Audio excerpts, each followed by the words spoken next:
There is a moment, years before any of this was a television show, when a former marine biology teacher walked into a room full of Nickelodeon executives wearing a loud Hawaiian shirt, carrying an aquarium full of little handmade figurines, and played them soft island music out of a rigged seashell instead of simply describing his idea. He wanted them to feel the bottom of the sea before he ever mentioned the sponge who lived down there.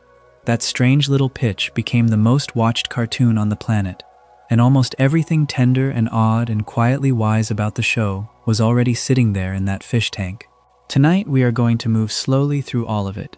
The world, the characters, the secrets the writers tucked into plain sight, and the small lessons the show has been handing you for more than a quarter of a century, without ever once raising its voice. So get comfortable, turn the lights down low, let your breathing slow, and if you have not subscribed yet, it honestly does help us keep making these. Settle in, we will be here a while. Let me start where the whole thing started, which is not with a sponge at all, but with a man and the ocean he loved before he had any plan to draw it. Stephen Hillenburg was born in August of 1961 on an army base in Oklahoma and grew up in Orange County, California, close enough to the Pacific that the tide pools became the most interesting thing in his young life. He was the kind of child who would rather look at what was under a rock at the shoreline than almost anything else, and the remarkable part of his story is that he never really grew out of that. He went to Humboldt State University and earned a degree in natural resource planning with a focus on marine resources, which is to say he studied the sea formally, as a science, and then he went and taught it. For about 3 years he worked at what is now the Ocean Institute in Dana Point, standing in front of groups of visiting school children and explaining the creatures of the tide pool, the anemones and the crabs, and the little filter feeders that most people step over without a second glance. Here is the detail I keep coming back to. While he was teaching, he made an educational comic to help his students understand the animals of the shore, and he called it the Intertidal Zone. In it, there was a character named Bob the Sponge, a talking sea sponge who acted as a sort of host, walking the reader through the ecosystem. That comic was never a hit. It was a teaching aid, handmade, passed around a small classroom. But the seed of the whole enormous thing that came later, the movies and the Broadway show and the theme parks and the merchandise, was a science teacher trying to make tide pools interesting to kids. He was not chasing fame. He was doing the thing he would have done for free, and in fact, more or less was doing for free. The turn came when he decided he wanted to make animation. He went back to school, to the California Institute of the Arts, and earned a Master of Fine Arts in Experimental Animation in 1992. That is worth pausing on for a second. A grown man with a science degree and a teaching career walked away from the safe path and went to art school to learn to make cartoons, which is exactly the kind of decision that sounds reckless right up until it works. His student films caught the attention of people in the industry, and he ended up working on a Nickelodeon show called Rocko's Modern Life, which is where a lot of the SpongeBob story quietly comes together. It was on Rocko that Hillenburg met people who would become his crew, and it was there that a voice actor named Tom Kenny first performed a small character, a minor gator named Al, using a bright, over-eager voice that would one day belong to a sponge. Nobody knew that yet. They were just making a weird, wonderful show about a wallaby. When Rocko ended, Hillenburg started developing his own idea, pulling Bob the Sponge out of that old teaching comic and reshaping him. He founded his production company, United Plankton Pictures, in 1998, and the concept had been taking shape for a few years before that, and the design almost went a completely different way. In the earliest sketches, the character was an amorphous blob, a rounder, more natural-looking sea sponge, the kind of soft, shapeless thing you would actually find growing on a reef. The breakthrough, the thing that made him readable and funny and instantly recognizable, was making him a square. Not a natural sponge, but a kitchen sponge, the yellow rectangle sitting by everyone's sink, with the straight edges and the little holes. The square shape was chosen to match the character's personality, that neat, eager, slightly rigid wholesomeness, and once that click happened, the whole figure fell into place. There is a small lesson buried in that choice already, which is that the version of an idea that finally works is often the one that stops imitating nature and commits to being a shape. The blob was more accurate, the square was more true. The pitch to Nickelodeon is one of my favorite pieces of this whole history, because it tells you exactly who Hillenburg was. He did not walk in with a slick corporate presentation. He came in wearing a Hawaiian shirt, set down an aquarium filled with little figurine versions of the characters he had built by hand, and he had rigged up a seashell to play Hawaiian music so the executives would hear something warm and tropical instead of the usual ocean sound effects. He wanted the room to feel the mood of the thing before they judged it. The sound designer on the show, years later, would build SpongeBob's morning alarm clock noise, not from a normal alarm, but from a recorded ocean liner horn. And that is the same instinct at work everywhere in this show. The idea that everything should sound like the sea, even when it is being silly. That is not the behavior of a man trying to make a product. That is a person who genuinely loves the material, trying to share the feeling of it.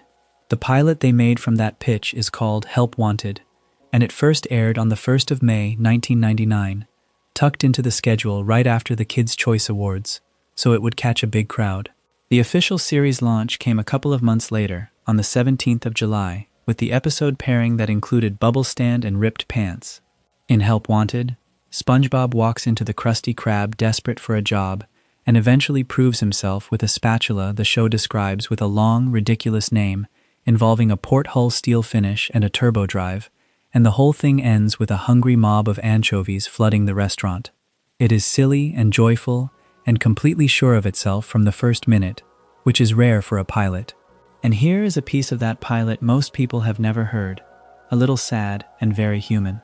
There is a scene with the anchovy crowd set to a cheerful old ukulele song, a 1968 cover called Livin' in the Sunlight, Lovin' in the Moonlight, recorded by the musician Tiny Tim. Nickelodeon never paid Tiny Tim's estate to keep licensing that song, and because of the rights issue, the pilot was quietly hidden away from home video for years. It was left off the first season DVD entirely, and it did not actually make it to home release until the third season set came out. And the detail that stays with me is that Tiny Tim died while the crew was still writing that pilot, so he never knew his song had found a home in the opening minutes of what would become the most popular cartoon in the world.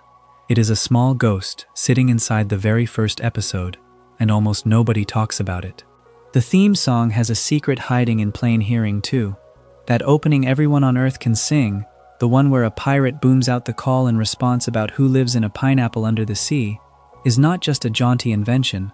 It is a genuine sea shanty pastiche, built on the bones of a real 19th century sailor's work song called Blow the Man Down, the kind of rhythmic tune crews sang while hauling on ropes and turning the capstan. That shanty is old enough to have been written down in an 1888 collection of sailors' songs. Hillenburg wrote the SpongeBob lyrics himself, and the pirate who sings it, a character the show calls Painty the Pirate, is a real human mouth filmed in live action and pasted onto a painting. So the most famous cartoon theme of the last quarter century is, underneath, a working sailor's song from the 1800s. The man who loved the sea reached back and pulled up something the sea had actually sung. What I take from all of this, the tide pools and the teaching comic and the aquarium in the pitch meeting, is a lesson the show never states out loud but demonstrates in its own origin. Hillenburg did not build SpongeBob by studying what was popular and trying to reverse engineer a hit. He built it by taking the thing he already loved more than anything, the strange, gentle life at the bottom of the ocean, and refusing to be embarrassed about loving it. He put on the Hawaiian shirt. He carried in the fish tank.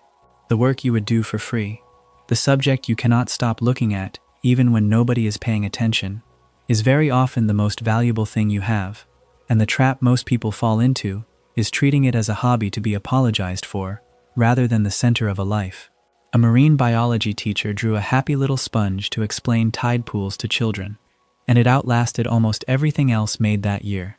Keep that in mind as we go deeper, because every character we are about to meet came out of that same soft, unembarrassed love of the sea.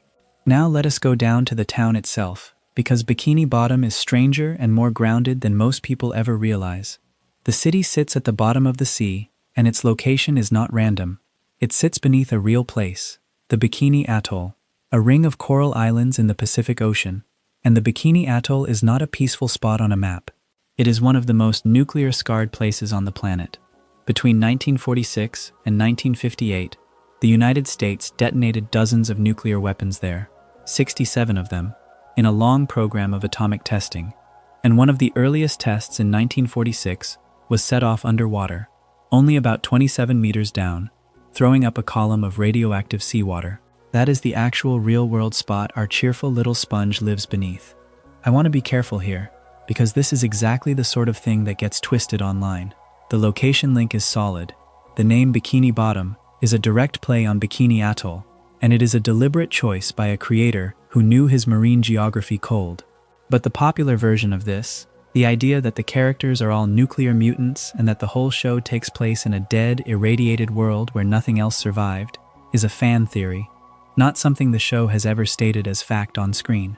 It is worth saying plainly. In a cast conversation published in late 2024, one of the writers, the man who voices Plankton, did say that the notion of the wider world being dead, except for Bikini Bottom, was, in his words, true to how they thought about it. But that is a writer describing intent in an interview. It is a hint from behind the curtain, not a caption the show ever put on screen, and the cruder mutant version has actually been pushed back on by a member of the cast. So hold it loosely. The address is real and radioactive. The apocalypse is a reading offered by a writer, not a stated law of the world. What the show does do, and this is verified and truly eerie once you notice it, is splice in real atomic bomb footage. Not cartoon explosions drawn to look like nuclear blasts, but actual archival film of real detonations. In an episode built around the origin of Mermaid Man, the show reuses genuine footage of the Soviet Union's first nuclear test from August of 1949, that real mushroom cloud rising over a real test site. And in another episode, when a scene calls for an explosion, the show cuts to vintage live-action atomic blast footage. So this brightly colored children's cartoon about a fry cook has folded into its history real film of humanity's most destructive inventions. The bomb is not a metaphor they invented. It is stock footage of the actual thing, sitting inside the joke. Let me walk you through the map itself, slowly, the way you might wander a place you already half remember. Around the town there is jellyfish fields, a vast rolling grassland of a place, miles of it, home to millions of jellyfish that drift like slow pastel balloons and sting anyone careless enough to grab them. This is where SpongeBob goes to do the thing he loves most in the world after fry cooking, which is jellyfishing, chasing the creatures with a net, purely for the joy of catching and releasing them. Nearby is Goo Lagoon, the underwater equivalent of a beach, except the water is made of goo, a thicker sludge the characters treat exactly the way we treat the surf. There is a weightlifting area at Goo Lagoon called Muscle Beach, which is a pun so simple and so perfect that it makes me smile every time. Farther out there is Sand Mountain, which is an underwater ski resort, and I love that the show simply commits to the physics of this. You can ski, you can snowboard, or if you have no equipment, you can slide down the slope on your own tongue, and nobody in the world of the show finds that odd.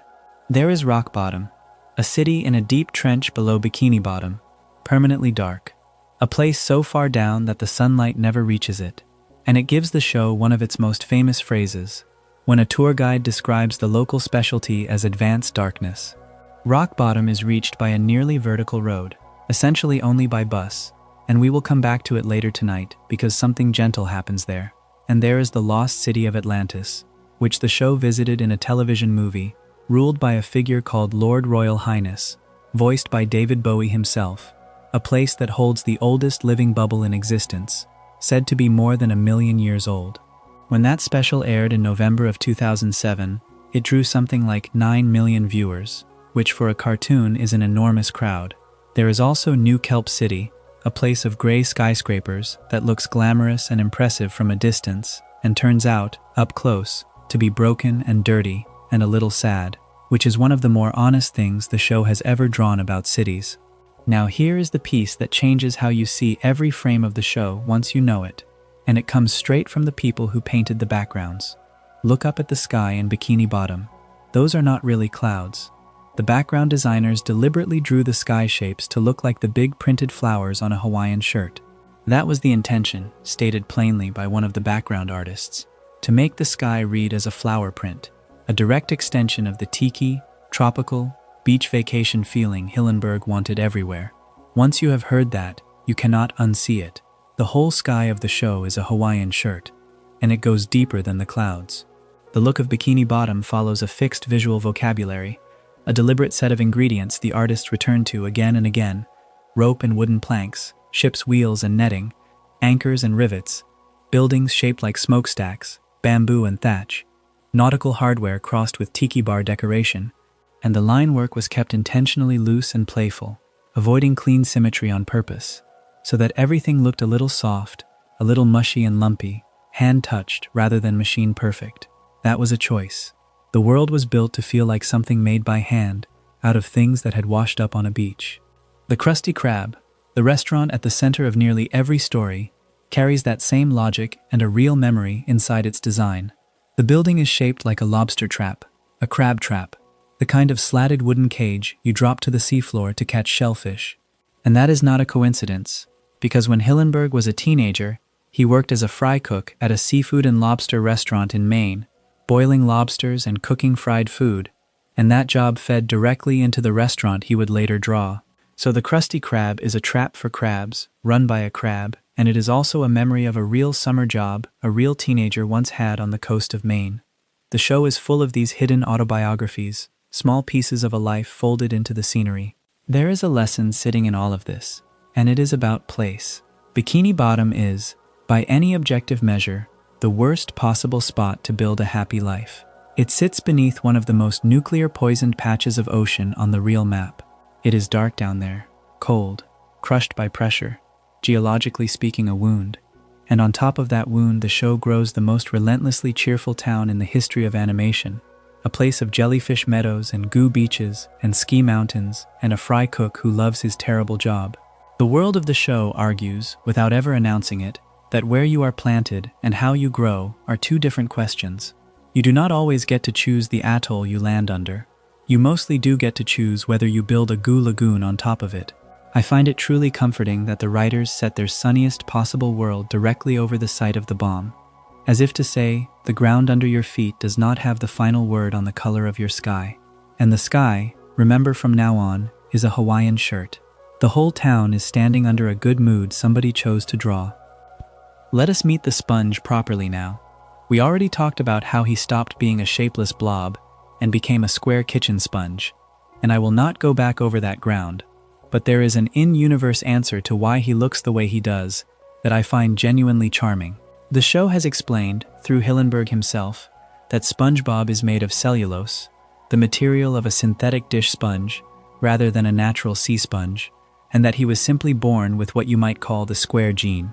His parents, Harold and Margaret SquarePants, are drawn as rounder, softer, natural-looking sponges, the kind you would actually find on a reef. So in the logic of the show, SpongeBob is a bit of a genetic surprise to his own family, the square child of round parents. It is a throwaway gag, but it quietly tells you something the whole show believes, that the thing making you look odd next to the people you came from might be exactly the thing that makes you work. He lives, of course, in a pineapple, at what fans have long settled on as 124 Conch Street, though the precise street numbers are more wiki consensus than hard on-screen law, so I will not lean too hard on them. The pineapple has an origin, given in one of the television specials. It fell off a passing ship. Somewhere up on the surface, a boat was carrying pineapples. One tumbled over the side, sank down through all that water, and came to rest on the seafloor of Bikini Bottom, where it hollowed out into a home. I love that, because it means SpongeBob's whole cozy house is a piece of the surface world that fell down by accident and got made into something warm. Almost everything in this show that seems purely silly turns out to have a small story attached if you go looking. His age is one of the great deliberate mysteries of the series, and it is worth understanding why, because it explains a lot about the character.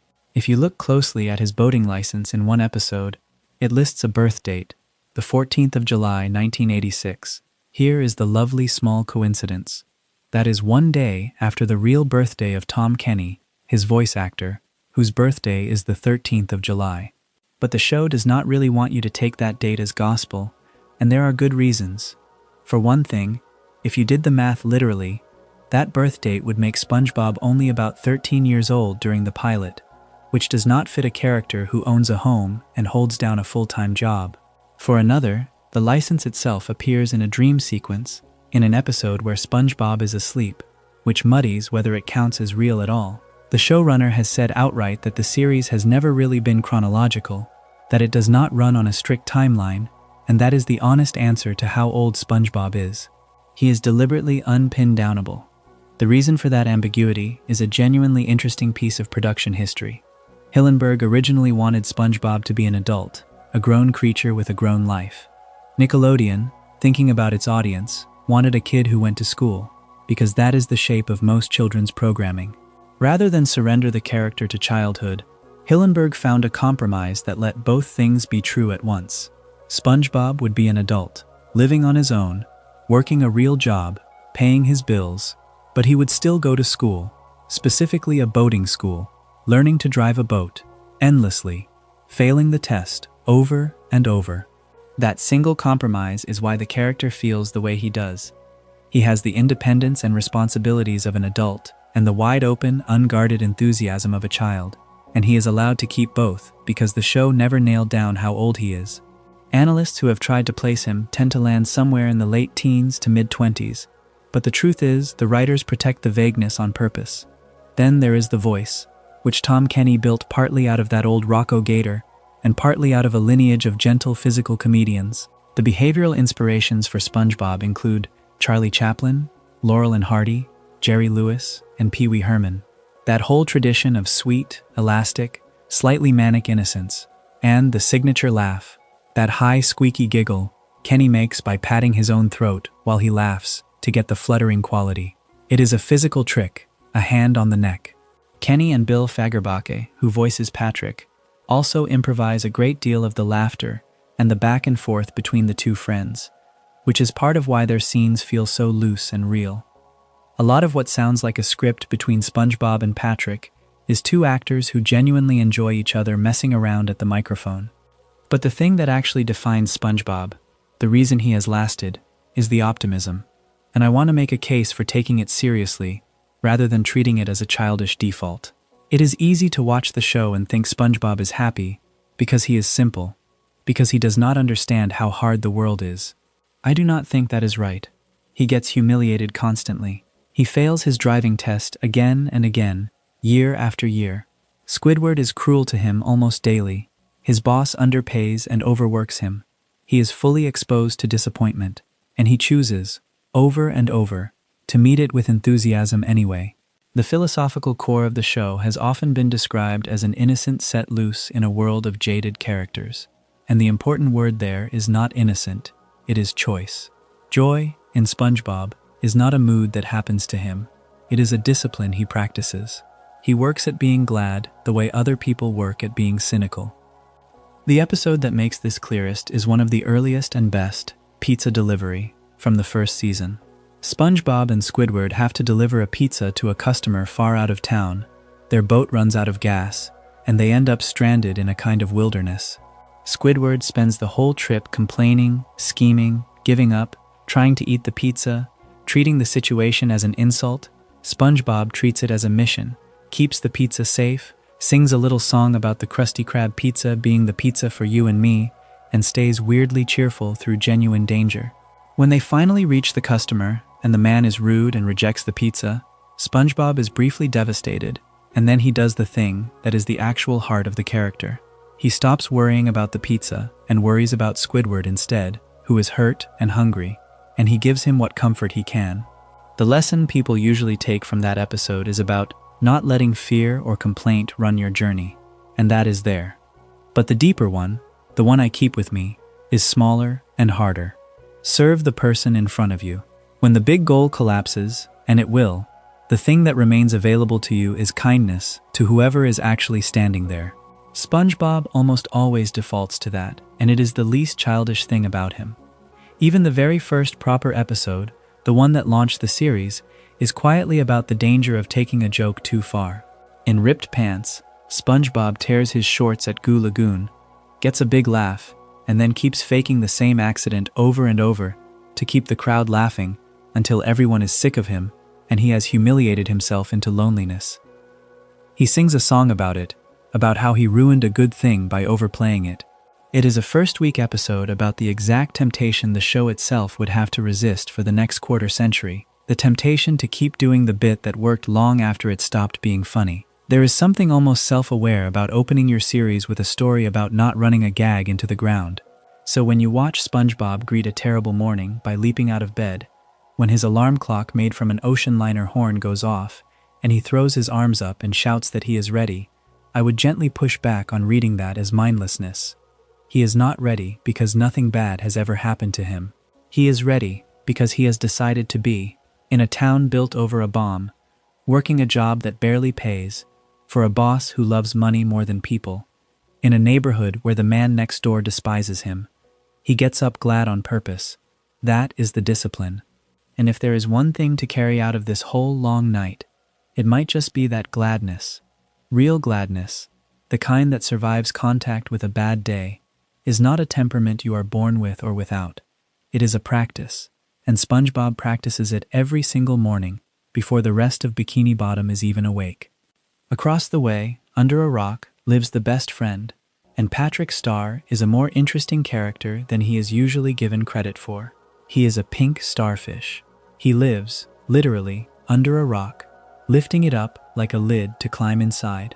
He does not have a job, and the show describes him, more or less admiringly, as an expert in the art of doing nothing. Hillenburg once called Patrick probably the dumbest guy in town, and the show leans into that. But the choice to make him a starfish specifically comes from the creator's marine biology background, and it is a sharper joke than it looks. Real starfish, if you watch them in a tide pool, look dumb and slow, sitting there like a lump doing absolutely nothing for hours, and then they turn very active, even aggressive, prying open shellfish and hunting in their own patient way. That is Patrick exactly. Mostly a lump, occasionally and startlingly capable, and you never quite know which one you are going to get. A man who had spent years watching real starfish built a character on the actual behavior of the animal. Patrick is voiced by Bill Fagerbakke, who many people first knew as Dauber, the sweet, dim, lovable assistant coach on the sitcom Coach. Fagerbakke has said he privately thought of Patrick as Aqua Dauber, an underwater version of that same warm, slow, good-hearted character he had already played for years. And that lineage matters, because it is the difference between a character who is stupid and a character who is simple. Dauber was never mean. Patrick is almost never mean either. He is dim in the way of someone who has never once suspected that the world might be out to get him, and that lack of suspicion is its own kind of grace. Even the design carries small histories.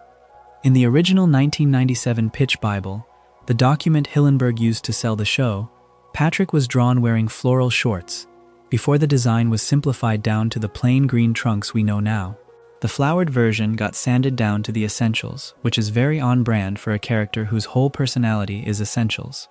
Patrick's family is one of the funnier examples of how the show refuses to hold still. His parents have been rewritten more than once. In one early episode, we meet a pair the show initially presents as his parents. Then it turns out they were fakes, imposters, and his real parents are revealed to be a couple named Herb and Margie Starr. Later, a 2011 episode gives him an older sister, Sam, out of nowhere. And then the spin-off built around him, The Patrick Star Show, reboots the whole family again, giving him parents named Cecil and Bunny, and turning him into the youngest child in a full household. If you try to reconcile all of it into one consistent family tree, you will lose your mind. And that is the point I keep returning to with this series. It was never trying to be consistent. It was trying to be funny in the moment and warm in the moment, and it trusted that you would not sit there with a chart. There is a small freedom in that, honestly, a refusal to be imprisoned by your own earlier decisions. What Patrick is really for, in the machine of the show, is loyalty, and the wisdom that sometimes hides inside simplicity. He is SpongeBob's constant companion, the two of them out in jellyfish fields, or blowing bubbles, or doing nothing at all with tremendous enthusiasm. In one of the first season episodes, Jellyfishing, Patrick gives SpongeBob a piece of instruction that has become a small, quiet meme, telling him about the technique of catching a jellyfish and insisting, with total seriousness, that the key is to firmly grasp it. It is nonsense advice, delivered with the confidence of a master, and there is something wonderful about how completely Patrick believes in his own expertise about things he knows nothing about. He is not faking confidence. He truly has it. He has never learned to doubt himself, and in a world full of characters eaten alive by insecurity, Patrick's unearned self-assurance starts to look almost enviable. And then, every so often, the show lets Patrick say something that lands far deeper than he could possibly intend. The most famous is the word wumbo. In an episode about Mermaid Man and Barnacle Boy, SpongeBob is struggling with a device, and Patrick explains, with the patience of a wise elder, that the setting is not on the small mode, but on wumbo. And when SpongeBob asks what wumbo even is, Patrick delivers a little speech. I wumbo, you wumbo, he wumbo, she wumbo, and so on through the whole conjugation of a word that does not exist. It is complete gibberish, and it has become one of the most quoted lines in the entire series, because there is something almost philosophical about the confidence with which Patrick constructs an entire grammar out of nothing. Fans quote wumbo to this day. Patrick believes in wumbo the way other people believe in things they can actually prove. Here is the lesson I take from Patrick, and I want to be a little careful with it, because it would be easy to turn it into a cheap line about how it is good to be dumb, which is not what I mean. Patrick's real gift is that he has almost no gap between what he feels and what he does. He is loyal because he loves his friend, and there is no layer of calculation between the loving and the showing up. He is happy because he is happy, with nothing standing between the feeling and the expression of it. Most of the suffering in this show, and arguably a great deal of the suffering in actual human life, lives in that gap, the space between what we feel and what we let ourselves do about it. All the second-guessing and the pride and the fear of looking foolish. Patrick does not have that gap. When he is sad, he cries. When he is glad, he shouts. When his friend needs him, he is simply there, under the rock, ready. Simplicity, in Patrick, is not the absence of intelligence. It is the absence of the middleman. And every so often, watching him firmly grasp a jellyfish or lecture the universe on the meaning of wumbo, I think the show is quietly asking whether all our cleverness has actually made us any happier than the starfish who lives under a rock and loves his best friend without a single complication. If SpongeBob is the character who decided to be glad, Squidward is the one who decided to be bitter, and I think he is secretly the most important figure in the whole show, because he is the warning. Let us start with a correction that a lot of people get wrong. Squidward is not a squid. He is an octopus.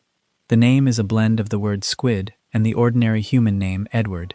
And Roger Bumpass, who voices him, has pointed out that they simply liked the sound of it, that a version like Octopod did not work. But the design is octopus, or almost.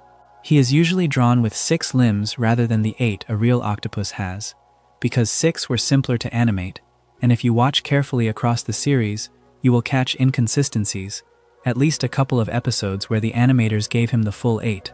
His full name is Squidward Quincy Tentacles. He works the cash register at the Krusty Krab, and that bulbous, drooping head was a deliberate design decision, chosen specifically to make him read as snobbish and pompous, a head that looks down its nose, even when it is not trying to. He lives in one of the most recognizable houses in the show, a home shaped like an Easter Island moai, one of those giant carved stone heads with the heavy brow and the long, solemn face. There is a small design retcon buried in that house that I love. In its earliest appearances, the stone head's mouth was closed, and Squidward had a separate ordinary door beneath the face to go in and out. Only later did the animators decide it was funnier and cleaner to make the mouth itself the door, so that Squidward walks in and out through the mouth of a giant sad stone face. It is a tiny change, but it tells you the crew was always tinkering, always finding the more expressive version of a thing after the fact. Now, the heart of Squidward. He is an artist, or he desperately wants to be one. He plays the clarinet, he paints. And here is the detail that makes him tragic and funny at the same time. He owns more than 500 self-portraits, paintings, sculptures, busts, all of himself, filling his home, a monument to a talent that, by the show's own gentle cruelty, he does not actually have. His clarinet playing is screeching and awful, his paintings are mediocre, but he is completely, unshakably convinced that he is a great artist trapped among fools who cannot appreciate him, and that conviction is the engine of nearly all his misery. Because the world keeps agreeing with his low opinion of Bikini Bottom while refusing to agree with his high opinion of himself. His great rival crystallizes all of this. Squilliam Fancyson, another octopus, was Squidward's classmate back in high school band, where the two of them both played clarinet. And Squilliam went on to have everything Squidward wanted: wealth, fame, a yacht, a private island, a casino. The adoration Squidward believes is owed to him. In an episode called House Fancy, Squidward is driven nearly insane with envy watching a television show tour Squilliam's ludicrous mansion. The rivalry is not really about music anymore. It is about the life Squidward feels he was supposed to have and did not get, embodied in a person who started in the exact same band class and pulled ahead. Squilliam is Squidward's road not taken, walking around rich and smug, and every appearance of him is a fresh wound. A word about the voice, because there is a persistent myth to clear up. It is often repeated that Roger Bumpass modeled Squidward's voice on the old comedian Jack Benny. Bumpass has actually rejected that comparison directly, waving off the Jack Benny idea. The influence he does credit is a different comedian, Tim Conway, whose sad sack physicality and put-upon manner Bumpass says he used to draw on going back to his own stage work. There is a lovely small echo there, because Tim Conway also voices Barnacle Boy on this very show, so the comedic DNA of Squidward traces to a performer who is right there in the cast.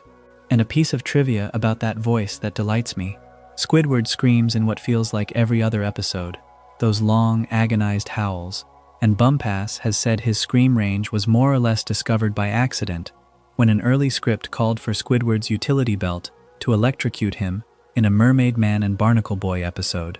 The scream that came out was so good that the writers started deliberately working more and more opportunities for Squidward to scream into future scripts. His suffering, in other words, became a running feature because the actor was so wonderful at voicing pain. Which brings me to the episode that I think is the key to the whole character, and one of the most softly profound half hours the show ever made, called SB-129. In it, Squidward, sick of SpongeBob and Patrick disturbing his Sunday, hides in the Krusty Krab freezer to get away from them and accidentally freezes himself solid. He thaws out 2,000 years in the future, in a sleek, cold world he does not recognize. And then, through a time machine, he tumbles backward and forward through time, eventually landing in a place the episode simply calls nowhere. It is a blank white void, an empty white nothing stretching in every direction, and Squidward, who has spent his whole life wishing everyone would just leave him alone, finally gets his wish completely. Total solitude. No SpongeBob, no Patrick, no noise, no annoyance, nothing at all, and it is horrifying. The emptiness he thought he wanted turns out to be the worst thing that has ever happened to him. There is even a strange little time loop tucked into the episode, a bootstrap paradox where Squidward accidentally becomes the one who invents jellyfishing in the past, teaching it to the ancestors, so that the pastime he hates exists because of him. When Squidward finally claws his way back to his own time and finds SpongeBob and Patrick right where he left them, loud and irritating and glad to see him, he does something that catches in my throat a little. He is happy, genuinely happy to be annoyed again. The lesson SB-129 subtly delivers, without ever stating it, is that an ordinary day surrounded by people who get on your nerves is not a burden. It is a gift you are too close to see. The void taught Squidward what he actually had, and most of us, thankfully, never get sent to the void to learn it. So here is what Squidward is for, and why I called him the warning. He is the mirror image of SpongeBob. Both of them live essentially the same life, in the same neighborhood, working the same dead-end restaurant job, with the same small horizons. SpongeBob chose to meet that life with gladness and turned it into a kind of daily joy. Squidward chose to meet the identical life with resentment and turned it into a kind of daily torture. The circumstances are the same, the choice is the difference, and I do not think the show is mocking Squidward, exactly, though it puts him through a lot. I think it pities him, and it wants you to see yourself in him, because the truth is that most adults are far closer to Squidward than to SpongeBob. We have the real dreams, the clarinet in the closet, the paintings we do not show anyone, the someday we keep promising ourselves. And we let the someday curdle. We tell ourselves we will make the art once we have the time, the money, the recognition, the yacht that Squilliam has, and in the meantime we do not make it, and we get bitter at the people who are simply enjoying their small, ordinary lives without waiting for permission. The two-sided lesson of Squidward, the one I would actually want to keep, is this: make your art now, before you have arrived, because arriving is not guaranteed, and the making is the only part you actually control. Squidward's tragedy is not that he lacks talent. Plenty of people with modest talent live rich, creative, contented lives playing music badly in their living rooms for the pure love of it. His tragedy is that he made his talent conditional on recognition, so that every unheard clarinet solo became evidence of a cosmic injustice instead of just a nice way to spend an evening. And the other side of it, do not let resentment become your personality. Squidward is proof of how comfortable bitterness can get, how it can start to feel like discernment, like proof that you have taste and everyone else does not. It is the coziest trap there is, because it flatters you while it eats you. He had the same shot at happiness SpongeBob had. It was right next door the whole time, blowing bubbles, ready to be his friend. He just kept deciding it was beneath him. The man who signed Squidward's and SpongeBob's paychecks is Eugene H. Krabs, and he is a crab, which the name has never tried to hide. He owns the Krusty Krab, he lives in a hollow anchor, and his defining trait, the thing every story about him orbits, is his love of money. Not a healthy interest in profit, but a genuine, aching, physical love of currency. The kind of man who cradles a dollar bill and gets misty. He is voiced by Clancy Brown, an actor with one of the great menacing voices in film, the Kurgan in Highlander, Lex Luthor in the animated Superman and Justice League cartoons, and for Mr. Krabs he pitched it down into a gravelly, salty pirate register that makes even his tenderest moments sound like a threat. There is something perfect about the villain-voiced actor playing the boss who is not quite a villain, just a good man with one enormous flaw. Krabs has a real backstory, more of it than most of the cast. He served in the Navy, in the Pacific, where he earned the nickname Armor Abs Krabs, and the show has shown flashes of a leaner, tougher, younger Eugene from those days. He was raised in large part by his grandfather, a pirate, and the episode about that grandfather gives us one of the trickiest pieces of lore in the entire series to get right. So let me slow down and get it right, because this is exactly where people go wrong. The show offers at least 3 different origin stories connected to Mr. Krabs and his restaurant, and they do not all agree, and only one of them is actually about the building. Let me separate them carefully. The first, the one that explains the physical Krusty Krab itself, comes from an in-universe training video, and it tells us that the building was once a bankrupt retirement home called the Rusty Krab. Eugene, after a low period following his time in the military, bought the failing building and, being who he is, simply painted a letter K over the sign, rather than pay for a whole new one. The Rusty Krab became the Krusty Krab with a single cheap brushstroke. That is the origin of the building. A rundown old folks' home, rebranded on the cheap by a man who could not bear to waste paint. The second story is where nearly everyone gets confused, so hold on to this. In the episode about his pirate grandfather, we learn that Mr. Krabs himself once owned and captained a ship. But here is the crucial part. He sold that ship when he retired from the pirate life. The Krusty Krab is not his old ship. In that very episode, in order to fool his visiting grandfather into thinking he was still a sailing man rather than a fry cook restaurateur, Krabs and the crew disguised the restaurant with props to make it look like a ship, fake water, a record player to make the sound of wind, the whole performance. So if you have ever heard someone say the Krusty Krab used to be Mr. Krabs' pirate ship, that is a misreading of that episode. He had a ship, he sold it, and he only dressed the restaurant up as one, for an afternoon to impress an old man. The building was a retirement home. The ship was a separate thing he let go of. And the third origin, the business one, involves Plankton and a childhood friendship and the actual birth of the Krabby Patty, and I am going to hold that entire story back until we get to Plankton, because it belongs to the two of them together, and it is one of the saddest and best things in the show. Mr. Krabs describes himself as having 2 great loves. One is money, the other is Mrs. Puff, the pufferfish who runs the boating school. There is an early episode, Krusty Love, in which he falls hard for her, and, astonishingly for him, starts spending money lavishly to court her, which for Eugene Krabs is roughly the equivalent of a normal man donating an organ. By the later seasons, the show has them having dated for something like 16 years. A slow, comfortable, middle-aged romance, conducted between a miser and a nervous teacher. It is really sweet, and it is also the show subtly making its central point about him, that he is capable of loving a person, that the capacity is in there, it is just perpetually in competition with the money. The money obsession produces one of my favorite little continuity errors in the series, and I point it out not to nitpick but because it tells you how the show was actually made. There is a whole episode, Wet Painters, built around the sacred importance of Mr. Krabs' framed first dollar, the very first dollar he ever earned, treated as a holy relic, and the terror when SpongeBob and Patrick think they have gotten paint on it. It is a lovely episode about trust, but in a different episode, My Pretty Seahorse, Mr. Krabs mentions offhandedly that he spent his first dollar on a soda. Both cannot be true. He cannot have framed his first dollar on the wall and also spent it on a soft drink.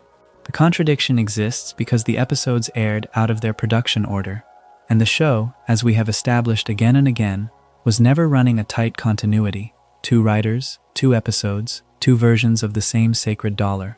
It is a small thing, but it is a good reminder that this world was assembled joke by joke, not planned as a single consistent history. The episode that puts Mr. Krabs' whole soul on trial is Born Again Krabs, and it is one of the darker things the show ever did, so let me handle it with care, because there is a lot of misinformation about it online. In the episode, Mr. Krabs, being too cheap to throw away a rotten Krabby Patty, sells the spoiled thing rather than lose the money, and then eats it himself, and appears to die. The Flying Dutchman, the ghost of the seas, arrives to collect him and pronounces judgment. Krabs is to be taken to Davy Jones's locker as punishment for a lifetime of being cheap and stingy. Now, here is where people embellish. The show does not have anyone stand there and call it hell. Davy Jones's locker, when we actually see it in this episode, is played as a literal locker, a gym locker, stuffed full of smelly old socks, with a joke that Davy Jones works out a lot. It is specifically framed as the destination for misers, for the cheap, not as some general underworld for all the wicked dead. Fans and wikis often describe it as the show's version of an undersea hell, and that is a reasonable interpretation, but it is interpretation, not something a character says on screen. The distinction matters if you care about getting the show right, and we do. The final gag of that episode is the one that actually tells you who Mr. Krabs is, all the way down. The Dutchman, testing him, forces Krabs to make a choice. He can save SpongeBob, or he can have 62 cents. And Mr. Krabs, given the direct choice between the life of the employee who adores him and 62 cents, takes the money. It is played for laughs, and it is funny, and it is also the most honest thing the show ever admitted about him. When the chips are truly down, and the sum is truly trivial, the money wins. That is the joke, and it is also the warning. So the lesson of Mr. Krabs is not the easy one, that money is bad. The show is smarter than that. Money is not the villain here. Krabs is a hard worker, a small business owner, a veteran, a father, a man who built something with his own claws. The problem is not that he values money. The problem is that he has let money become a love, put it on the same shelf as an actual person, called them both his 2 great loves as if a currency and a woman were the same category of thing. Money is a tool. It is extraordinarily useful, and there is nothing noble about being poor for its own sake. But the moment it stops being a tool you use and becomes a thing you love, it starts silently outcompeting everything that could love you back. Mr. Krabs would take 62 cents over SpongeBob, and he does not even seem to notice that this is a tragedy, because the loving of the money has gone on so long it feels like clear-eyed good sense to him. He is not evil. He is just a man who mixed up the tool with the treasure and spent so long guarding a framed dollar on the wall that he forgot to ask what the dollar was ever supposed to be for. At the center of that old repainted retirement home is the thing the entire economy of Bikini Bottom revolves around, the Krabby Patty, and it is worth actually looking at, because there is more misunderstanding about this burger than almost anything else in the show. Let us start with what is in it, the parts we know. A sesame seed bun, the patty, sea lettuce, onions, sea tomatoes, sea cheese, pickles, and the ordinary condiments, ketchup, mustard, mayonnaise. That is the visible build. And then there is the secret formula, the part that makes it magical, the part that keeps the whole town coming back and keeps Plankton scheming across 2.5 decades. Here is the first thing people get wrong, and it is a good one. There is no crab in a Krabby Patty. The word crab, spelled with a K, is a pun on the owner's name, Krabs. It does not mean the patty is made of crab. In fact, Hillenburg stated that the Krabby Patty is meatless, vegetarian, which is a honestly surprising fact about the most famous fictional hamburger in the world. There is a long-running dark fan joke that the patties are secretly made of crab, or even of Mr. Krabs' own relatives, and it is a funny, grim idea, but it is a fan gag, not anything the show ever established, and the creator's own word is the opposite. The signature burger of a show set underwater is, canonically, a veggie burger. The full formula, the actual complete recipe, is deliberately never revealed. This is a rule the show made for itself and has kept for over 25 years. There are joke reveals, partial ingredients dropped for a gag, a pinch of this, a shake of that, but the complete formula is a thing that, in the words of the crew, only the writers know, and even that is really a way of saying nobody knows, because it does not exist. It is a permanent, load-bearing mystery, the engine that drives 100 episodes, and the show is disciplined about protecting it, because the moment you actually saw the recipe, the whole tension of the series would deflate. Where is it kept? This is another spot where the popular version is slightly off.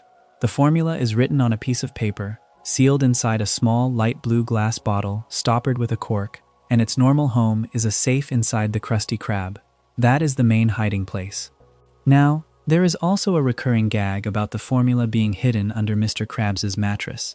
And this trips people up in two directions. Some people think the mattress is the real hiding spot, and some people think it is a one-time joke. Neither is quite right.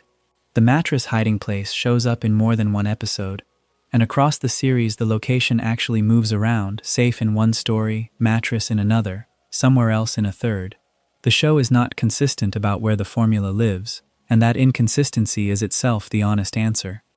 And now the correction that matters most, because it is repeated wrongly constantly. It is often said that Mr. Krabs is the only one who knows the secret formula, and that Plankton has never once gotten his hands on it.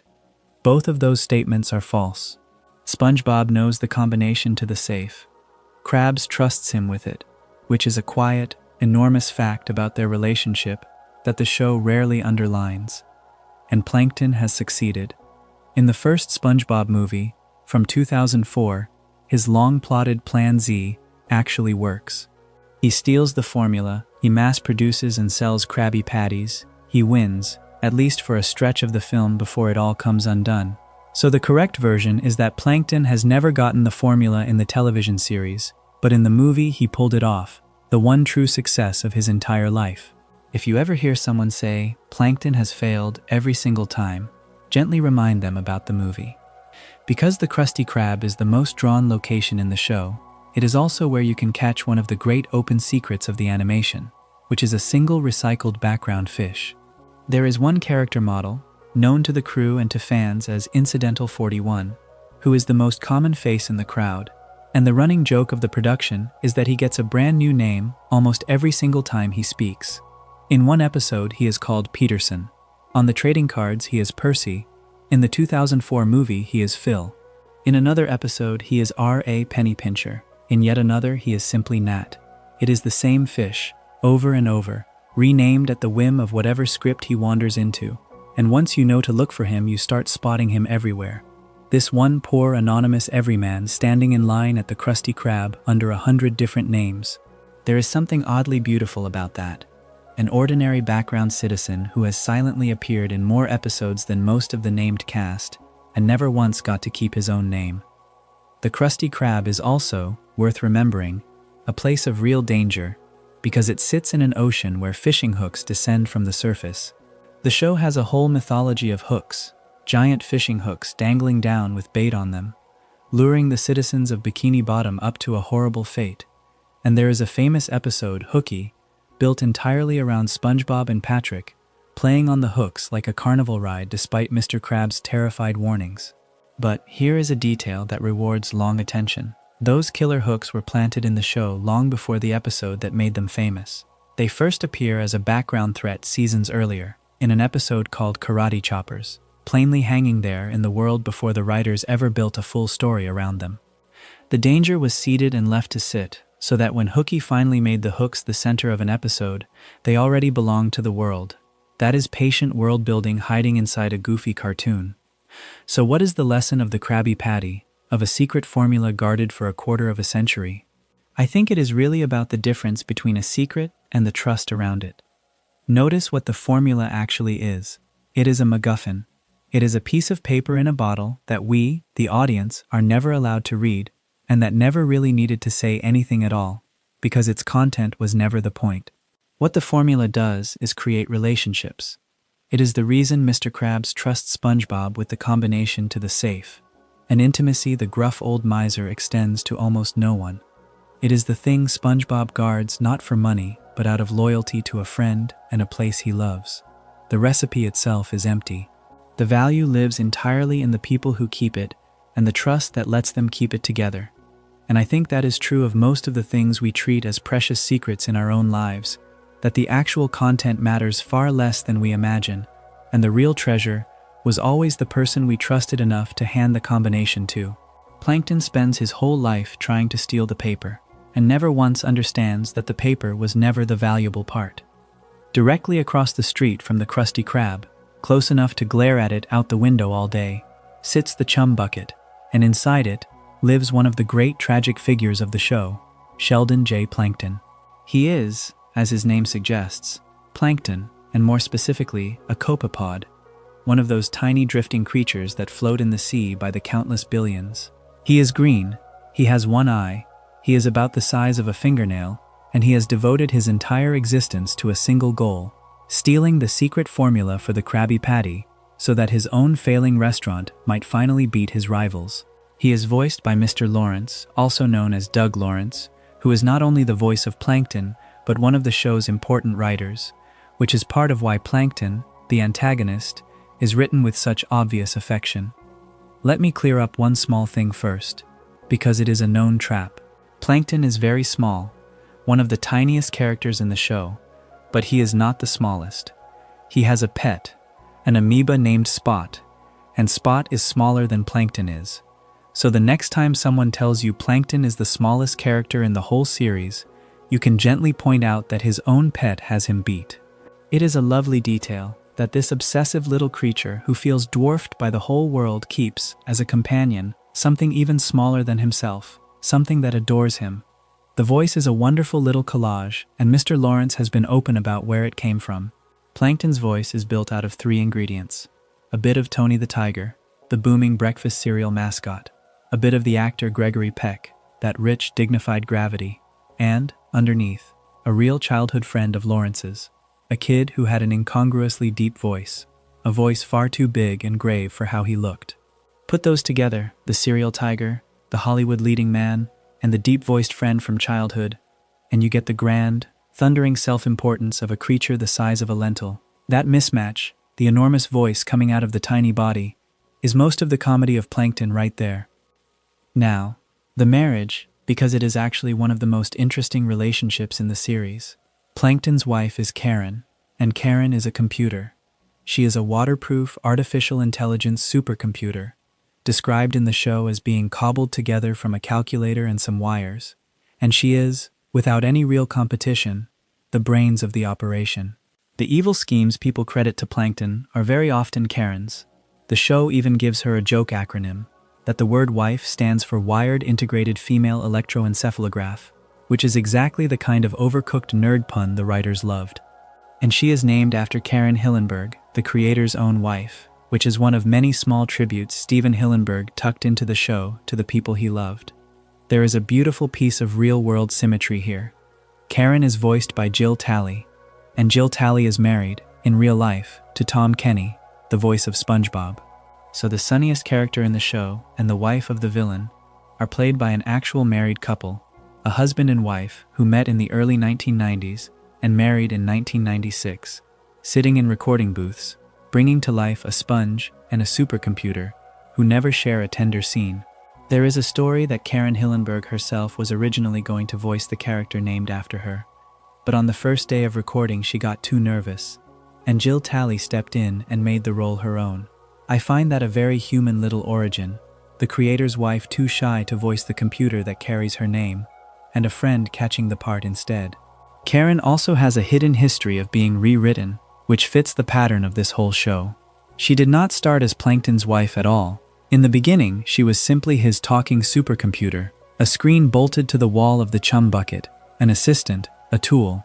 She was first actually called his wife only in a 2002 episode, and only later, around the 4th season, did she become mobile, able to roll around on her own rather than staying fixed to the wall. And the timeline of the marriage cheerfully contradicts itself. One anniversary episode puts them at 11 years together, while elsewhere Plankton describes chasing the formula for 25 years, and the two numbers simply do not line up.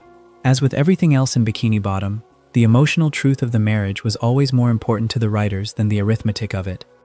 The chum bucket fails, always, and the reason it fails is built into its name. Plankton sells chum, which is bait, ground-up fish guts, the stuff you throw in the water to attract bigger fish.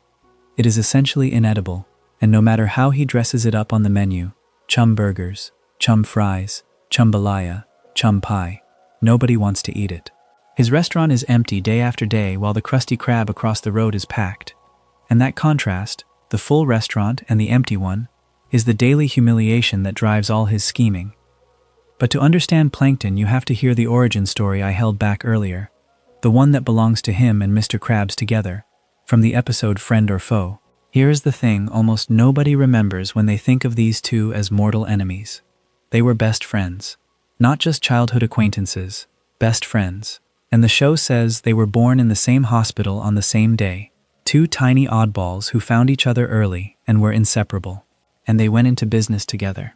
As kids, trying to invent a great new food, working on a burger recipe side by side. The first version was terrible. Their test customer, poor old man Jenkins, collapsed after eating an early chum-laced burger. And in the argument that followed, the two friends physically tore their recipe in half. Plankton ended up holding the scrap that read, "and a pinch of chum," which is why to this day he believes chum is the key ingredient, why his whole doomed restaurant is built on the wrong half of a torn page.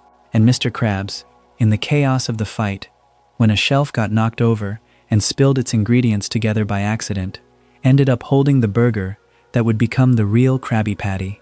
Their friendship ended over that recipe, not over a lost penny, which is a separate gag people sometimes confuse it with, but over the formula, over the food, over the business.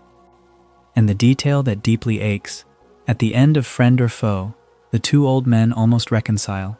They stand there, decades of rivalry behind them, and for a moment, the friendship flickers back to life. Two lonely creatures, remembering they were once each other's whole world. And then Plankton, out of pure reflex, picks Krabs' pocket, and the moment shatters, and they are enemies again. He cannot help himself. The reaching for advantage is so deep in him now that it overrides even the thing he actually wants, which is his friend back. Which is the lesson of Plankton, and it is a two-sided one that I think about a lot. On one side, you have to admire the persistence. This tiny creature has been knocked down thousands of times and gets up every single morning to try again. That refusal to quit, in a vacuum, is truly a virtue, the kind of grit we tell people to have. But Plankton is the show's warning about what happens when persistence hardens into obsession, when a single fixation swallows a whole life. He wants the formula so badly that he cannot see anything else, and the tragedy is what the obsession costs him. It costs him his oldest friend, whom he could have back if he could just stop grabbing. And it costs him the one relationship he does still have, because Karen, brilliant Karen, is standing right beside him the entire time, doing his thinking, keeping him company, loving this ridiculous green speck for reasons the show never fully explains, and he mostly takes her for granted. He is so busy staring across the street at what he does not have, that he barely looks at the extraordinary partner who is already there. And if there is a lesson in that for the rest of us, drifting off to sleep, it might be to check, every so often, whether the thing we are straining across the street to reach has silently cost us the person sitting right next to us the whole time. Not everyone in Bikini Bottom belongs there by nature, and the clearest example is Sandy Cheeks, who is, of all things, a squirrel, a land squirrel from Texas, a warm-blooded, air-breathing mammal, living at the bottom of the ocean. Because she cannot breathe water, she lives inside a tree dome, a great glass dome filled with air, with a real tree in the middle of it, and whenever she leaves the dome to move about the town, she wears a diving helmet full of air, sometimes with a little water suit. She is a scientist, an inventor, a karate expert, and a rodeo champion, and she is voiced by Carolyn Lawrence. She met SpongeBob in an early episode called Tea at the Tree Dome, when he saved her from a giant clam, and their friendship was sealed when SpongeBob nearly dried out to death trying to be polite in her air-filled home, too eager to please to admit he was suffocating in the opposite way she would underwater. Sandy's backstory got a good deal richer in recent years. Her tree dome, the show tells us, was built with the help of her friends at NASA, which is a wonderful throwaway line about a squirrel with connections at the space agency. She is a star inventor, and there is lore that she was hired by a company called Tree Dome Enterprises after inventing a hit product, an automatic banana peeler. For about 2 decades, though, one basic fact about Sandy stayed vague. She was from Texas, everyone knew that, but exactly where in Texas was never pinned down, and fans argued about it for years. It was only in the 2024 film built around her, Saving Bikini Bottom, the Sandy Cheeks movie, that the show finally committed to an answer and named her hometown as Galveston, Texas. That same movie has the whole of Bikini Bottom scooped up out of the ocean by a laboratory in Galveston, bringing Sandy home to Texas in the strangest possible way. And there is a deleted scene from the very first movie, back in 2004, that I find plainly poignant. In it, Sandy is shown up on dry land, and rather than the walking, talking, karate-chopping Sandy we know, she is drawn as an actual, ordinary, non-anthropomorphized squirrel, just a regular animal, the way a real squirrel looks scampering across a lawn. It was cut, but the idea behind it lingers. This suggestion that Sandy's whole vivid personality, her science and her swagger and her friendships, only fully exists down there in the water where she does not belong, and that on the land where she supposedly comes from, she might just be another small brown animal in the grass. There is something strange and a little sad in that, and I am almost glad they cut it, because the Sandy we love is the underwater one. Sandy is the outsider who thrives, and I think she is one of the most unexpectedly encouraging characters in all of television. She had every reason to fail down there. The environment is literally trying to drown her every second of every day. She is a different species from everyone around her, from a different world, with different needs. And instead of shrinking, she outbuilt the problem. She engineered a dome, a helmet, a suit, a whole life support system for herself, and then she went ahead and became the smartest, most capable person in town anyway. She did not wait for Bikini Bottom to become breathable for her. She brought her own air. The lesson there is not subtle, and it does not need to be. Being the outsider, the one who does not naturally fit the room, is not a disqualification. Sometimes it is the exact thing that makes you build the tools nobody else thought they needed, and thrive in a place that was never designed for you at all. Living in the pineapple alongside SpongeBob is the quietest wise one of the whole show, Gary the snail. Gary is a sea snail who behaves, in every way that matters, like a house cat. He meows, he is aloof and affectionate by turns, he wants his food, and SpongeBob understands his meows perfectly, carrying on whole conversations with him. His meows, fittingly, are voiced by Tom Kenny, the same actor as SpongeBob, so in a sense, SpongeBob is talking to himself in those scenes. And here is the show's own strange internal logic. In Bikini Bottom, snails are the equivalent of cats, kept as pets and meowing like cats, while sea worms are the equivalent of dogs, big and slobbering and barking. There is even an episode, Opposite Day, where everything is reversed, and Gary, breaking his own nature, barks like a dog instead of meowing. It is a tiny gag, but it confirms the rule. Snails meow, worms bark, and the ocean has its own quiet menagerie of house pets. What most people do not clock about Gary is that he is secretly brilliant, the smartest one in the house by a wide margin. In the episode Sleepy Time, where SpongeBob drifts through the dreams of his friends, we see Gary's own dream, and in it, Gary runs a library and speaks in full, eloquent, sophisticated sentences, revealing an inner life of enormous depth hidden behind all the meowing. He can even say a few actual words when it counts. A plankton here, a yeah or a no there. Gary is the calm center of the pineapple, the steady presence, and there is a plaintive song about him, Gary Come Home, from an episode called Have You Seen This Snail?, in which SpongeBob accidentally drives Gary away through neglect and then has to win him back. When that episode premiered in November of 2005, it drew nearly 8 million viewers, an enormous number. people tuning in for a sad little ballad about a boy and his snail. I love that the wisest character in the show is the one who mostly just meows. There is an old idea, older than this cartoon, that the person doing the most talking in a room is rarely the one who understands the most, and Gary is that idea with a shell on it. He does not argue, he does not scheme, he does not perform. He observes, he keeps his own counsel, and when SpongeBob's life goes off the rails, it is very often Gary who is softly right about it. The calmest voice in the room, the one that barely speaks, is so often the one that actually knows. If you have someone like that in your life, someone who watches more than they talk, it is usually worth leaning in when they finally do say something. Then there is Pearl, and Pearl is a genuine mystery the show has protected on purpose. Pearl is Mr. Krabs' teenage daughter. Mr. Krabs is a crab. Pearl is a sperm whale. A tiny red crustacean is the father of an enormous whale, and the show has never once explained how.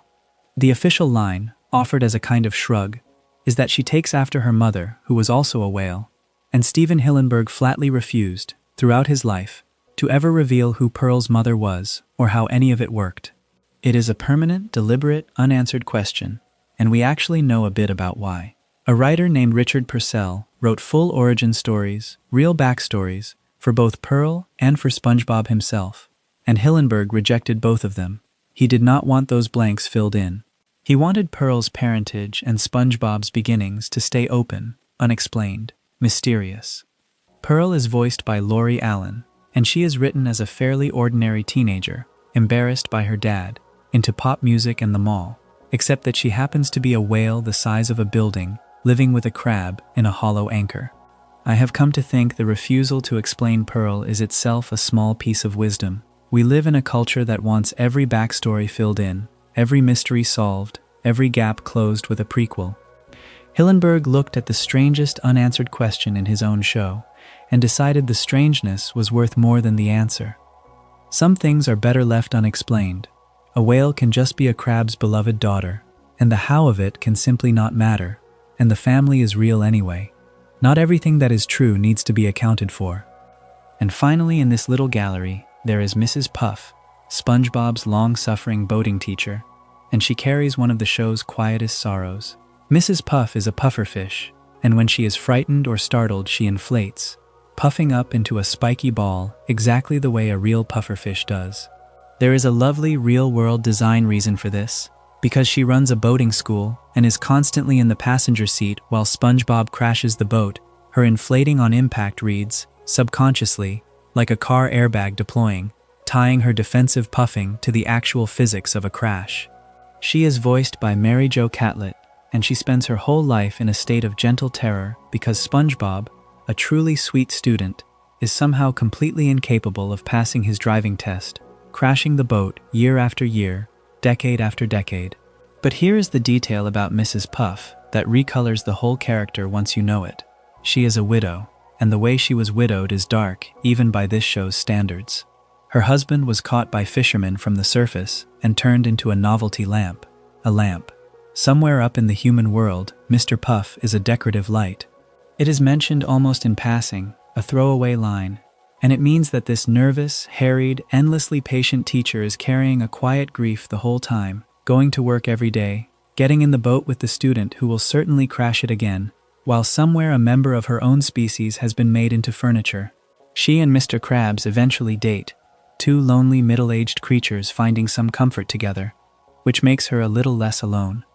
The lesson I take from Mrs. Puff is about the invisible weight other people carry.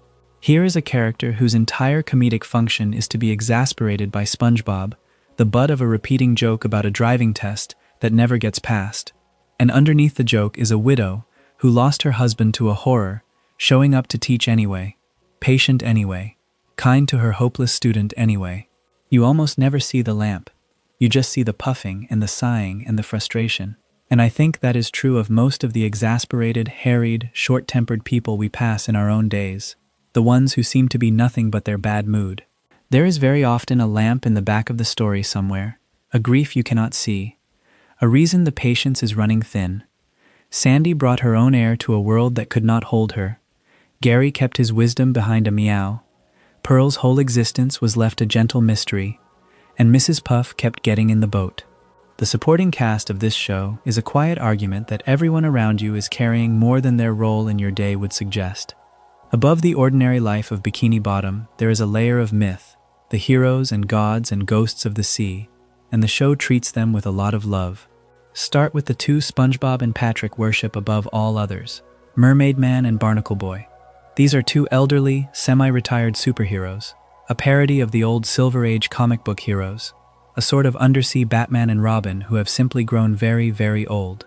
They live now at a retirement home called Shady Shoals, and their heroics have slowed to a crawl. Their memories are patchy, their bodies are frail, and yet to SpongeBob and Patrick they remain the greatest heroes who ever lived. The comedy of their episodes usually comes from the gap between the legends the boys believe in and the two confused old men actually shuffling around the retirement home. The casting of those two characters is one of the most subtly touching things in the whole production, and it rewards knowing the real history. Mermaid Man was voiced by Ernest Borgnine, and Barnacle Boy by Tim Conway, two beloved actors of an older Hollywood generation. And the two of them had a real history together, because decades earlier, they had co-starred on a 1960s sitcom called McHale's Navy. So the friendship between the two crime-fighting old men on SpongeBob was played by two actors who had truly been friends and colleagues since the 1960s, an old real partnership echoing through an old fictional one.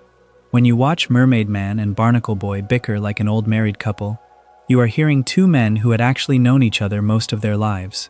And then something happened that the show handled with a grace I find really moving. Ernest Borgnine died in 2012. Tim Conway died in 2019. And rather than recast the roles, rather than hire sound-alikes and keep the characters talking as if nothing had changed, Stephen Hillenburg made the decision to let them fall silent. Mermaid Man and Barnacle Boy still appear now and then, but as non-speaking background cameos, present but quiet. The show chose not to replace the voices of the men who had died. I think that is a beautiful and unusual decision in an industry that will recast almost anyone to keep a franchise running, and there is a lesson in it that fits this whole quiet night. Sometimes the most respectful thing you can do with something that has ended is to let it end, not fake its continuation, not hire a stand-in for a voice that is gone, but let the silence stand as its own kind of tribute. The old heroes got old, and then they got quiet, and the show let them. There is a broader lesson in Mermaid Man and Barnacle Boy too, about heroism and age. The boys idolize two men who, by any honest measure, cannot really do the job anymore. Their powers have faded, they nap through emergencies, they get confused. And the show never mocks them for it, not really. It suggests, gently, that the heroes are still heroes. That showing up in your cape when your body has mostly given out is its own quiet act of courage. That there is dignity in the old warrior who still answers the call, even though the call now mostly means getting out of a recliner. Heroes get old. Everyone we admire gets old. And the choice to keep showing up anyway, diminished, is not less heroic than the original feats. It might be more. Above even the heroes sits King Neptune, the trident-wielding god and king of the sea, a figure the show pulls straight from Greek and Roman myth and then makes ridiculous. In the television series, Neptune is voiced by John O'Hurley, all booming royal ego, and in the 2004 film, a differently designed version of the character is voiced by Jeffrey Tambor. Neptune is power and vanity, the god who could do anything, and mostly uses it to be pompous, and he exists in the show mainly to be humbled, to learn that a fry cook with a good heart might be worth more than a king with a magic trident. The myth of the sea, in SpongeBob, keeps getting brought back down to the level of a good hamburger and a kind gesture. And then there is my favorite figure in the whole myth layer, the Flying Dutchman, the ghost of the seven seas. He is a green, glowing, irritable pirate ghost, floating, translucent, with a wild beard, and he carries a pouch on his belt simply labeled souls, into which he collects the spirits he claims.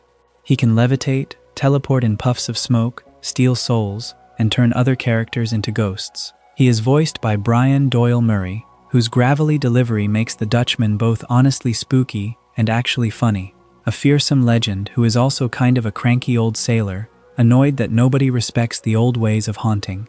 He is the closest the show comes to a real supernatural force, the being who came for Mr. Krabs in that episode we talked about earlier, and he anchors the show's whole soft mythology of ghosts and the afterlife. The Dutchman connects to a real-world joke so good, I have to point it out. The name Davy Jones, as in Davy Jones's locker, the sailor's term for the bottom of the sea, where drowned men and sunken ships end up, is genuine old maritime folklore. But there is also a real, famous person named Davy Jones, the lead singer of the 1960s band The Monkees. And the show, unable to resist, actually brought the real Davy Jones on, in live action, playing himself, in a special where he cameos and sings a snatch of the Monkees' hit Daydream Believer, the entire thing staged as an elaborate pun on Davy Jones's locker. So the sea's most famous name for the realm of the drowned got literalized into a cheerful 60s pop star turning up in person. That kind of layered joke, folklore, and pop culture folded into one pun is exactly the sort of thing the writers delighted in, and most kids watching had no idea one of the biggest teen idols of the 1960s had just wandered through their cartoon. Even the monsters of this world have real-world roots, though the show sometimes gets the biology charmingly wrong. In one episode, a swarm of creatures called nematodes descends on SpongeBob's pineapple and devours it like a plague of locusts, stripping it bare. Nematodes are a real thing, an entire phylum of roundworms, some of the most abundant animals on Earth. But the show draws them wrong on purpose or by accident, giving them segmented bodies and a mouth on the side of the head, swarming and munching like desert locusts, whereas real nematodes are smooth and unsegmented, with a mouth at the very top of the head, and they certainly do not travel in ravenous herds eating houses. It is a small thing, and I mention it only because it is funny that a show created by an actual marine biologist still let its nematodes be drawn like tiny cartoon locusts. Even Hillenburg's Ocean was, in the end, more interested in the joke than the textbook, which is probably why we loved it. So, the myth layer of SpongeBob, the heroes and the god and the ghost, all seem to be teaching the same gentle thing when you lay them side by side. The heroes are old and mostly cannot do the job, and are honored anyway. The god is powerful and vain, and keeps getting humbled by ordinary kindness. The ghost is fearsome and lonely, and mostly wants respect. None of them, in the end, is more important than the small, good-hearted people of the town. The show keeps building up these towering figures of the sea, and then gently setting them beside a fry cook, and the fry cook keeps coming out looking like the one who actually understands how to live. The legends of the sea are real in Bikini Bottom, but they are not the point. The point was always the little yellow guy who is kind to everyone, and even the ghost of the seven seas cannot really compete with that.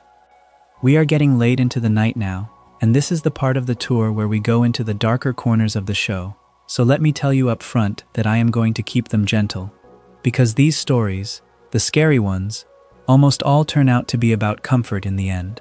That is the strange secret of SpongeBob's horror episodes. They dress up like nightmares, and then in passing hand you a nightlight. Start with Rock Bottom, the deep dark trench town we visited on the map earlier.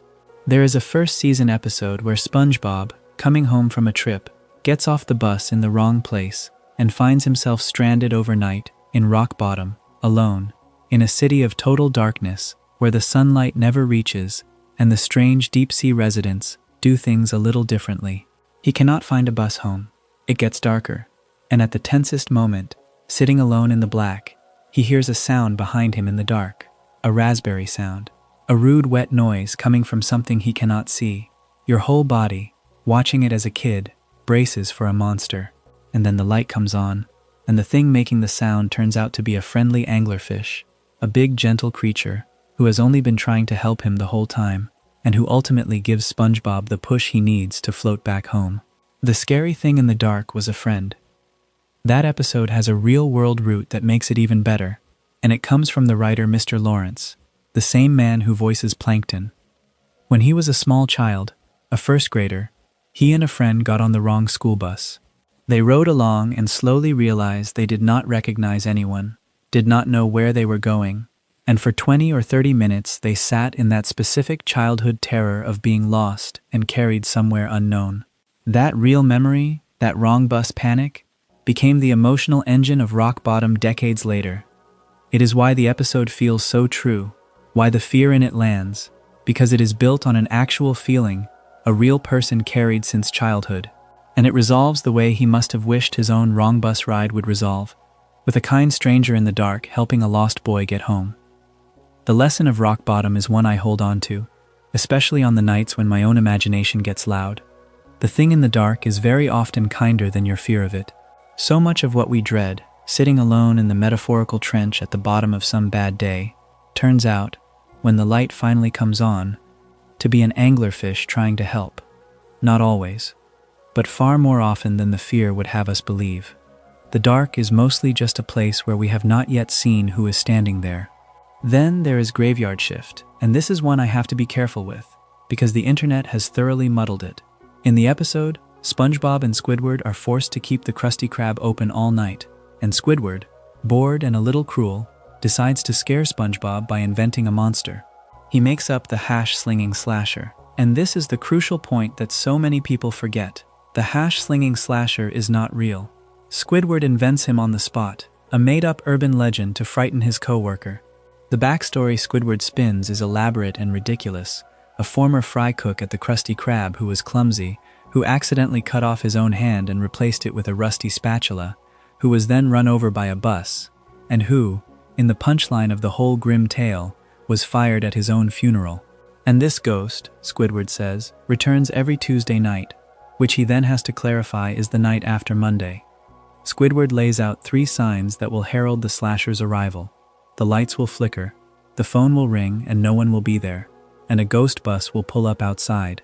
And of course, as the night goes on, all 3 signs come true, one after another, and Squidward, who made the whole thing up, becomes more terrified than SpongeBob because he has scared himself with his own invention. But here is the beautiful part, the part the show does on purpose. Every single one of the 3 signs gets a mundane, ordinary explanation. The flickering lights are eventually revealed to be caused by Nosferatu, the old silent film vampire, standing there flicking the switch for no reason. A completely absurd anticlimax. The horror is deliberately, methodically undercut. The show builds the scariest possible atmosphere, and then reveals, piece by piece, that there was never anything there but a nervous octopus and a light switch. I think Graveyard Shift is secretly one of the wisest things the show ever made, and here is why. The monster is invented. Squidward makes up the hash-slinging slasher to control and frighten someone else, and then the fear escapes his control and turns on him, and by the end he is more frightened than his victim of a creature he knows for a fact does not exist, because he is the one who made it up. That is such a precise picture of how fear actually works in a human mind. We invent the monster ourselves. We spin the elaborate backstory of the terrible thing that is surely coming, the disaster, the rejection, the worst-case version of tomorrow, and then we scare ourselves half to death with a story we authored. And the flickering lights, when we finally look, are just somebody at a switch. The monsters that haunt us most are usually the ones we build in our own heads on a slow night, and like Squidward, we are often the only ones truly terrified of them.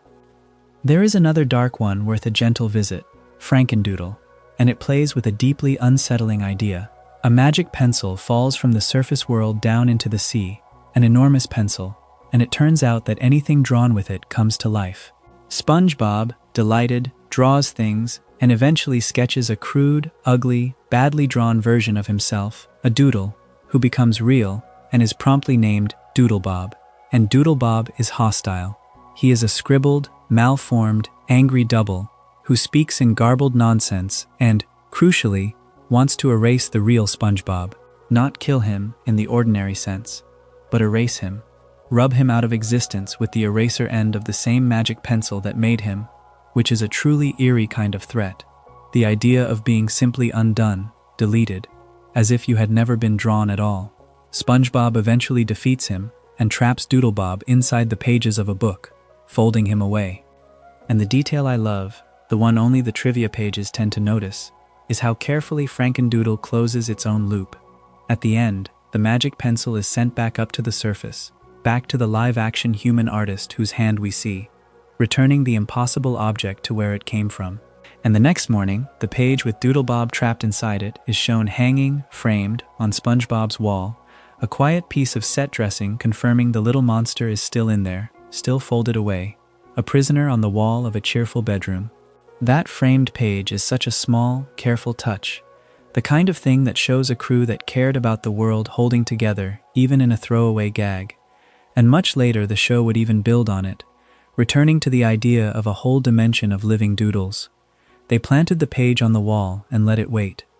And there is Nasty Patty, one of the show's plainly blackest comedies, in which SpongeBob and Mr. Krabs come to believe they have accidentally killed a health inspector with a spoiled patty, and spend the episode trying to hide what they think is a dead body. It is played for dark laughs, a children's cartoon doing a nervous little riff on a murder cover-up. And it was, in fact, pulled in some places for being too frightening. Reportedly, it was banned from the Hebrew dub in Israel and pulled from broadcast on the educational network in South Korea, in both cases judged too scary for the audience. I flag it as reported rather than certain, because the sourcing on those international bans is a little soft, but the episode's reputation as one of the show's darkest is well earned.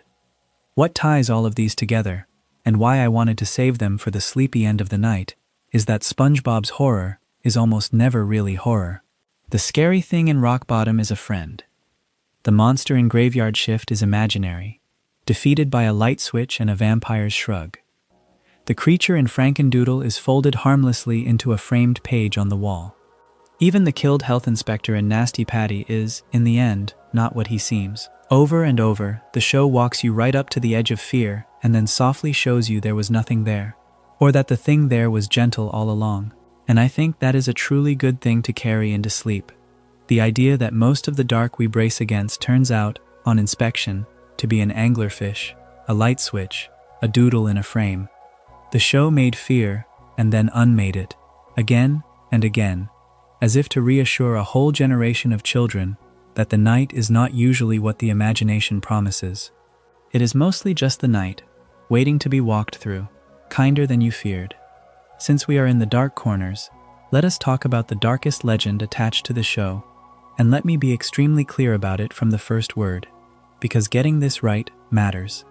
There is a story that circulates online about a lost episode called Squidward's Suicide, sometimes called Red Mist, a supposed hidden episode full of horrifying imagery in which terrible things happen to Squidward. I need you to hear this plainly. That episode does not exist. It never aired. It was never made. It is a piece of internet horror fiction, a creepypasta, posted to an online message board in April of 2010, written by an anonymous author as a scary story, in the same way people write ghost stories around a campfire. It is fan-made fiction, pretending to be a real leaked episode, and it is very good at pretending, which is exactly why it spread. A SpongeBob writer, Casey Alexander, addressed it directly and called it, in his words, 100% hoax. There is no lost reel of a suicidal Squidward sitting in a Nickelodeon vault. There is a scary story someone wrote on the internet. I bring it up only to put it firmly in its box, because these fake lost episode legends have a way of getting told and retold until people half believe them, and the truth is simpler and less frightening. It was never real. What makes the Squidward suicide hoax even more interesting is that there is a genuine lost episode story right next to it that is completely true, and much stranger for being true. There is an episode called The Sponge Who Could Fly, sometimes nicknamed the lost episode by fans because for a long stretch it was talked about, teased, and delayed, and viewers were not sure it would ever actually air. And here is the odd factual wrinkle. When it finally did surface, it surfaced out of order.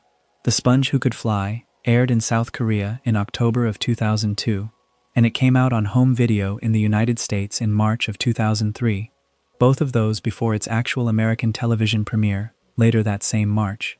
So the real lost episode was available on a disc and had aired in another country before it ever officially premiered on American TV.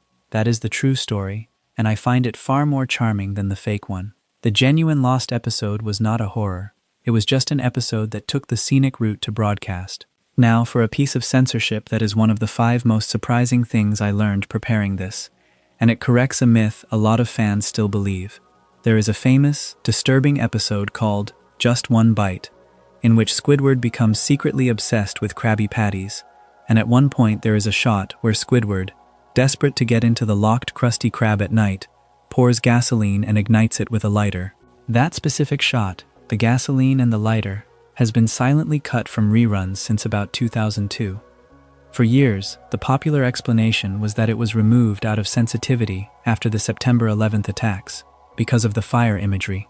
But the show's own storyboard director, Vincent Waller, has confirmed that this is not the reason. The real reason was much more ordinary.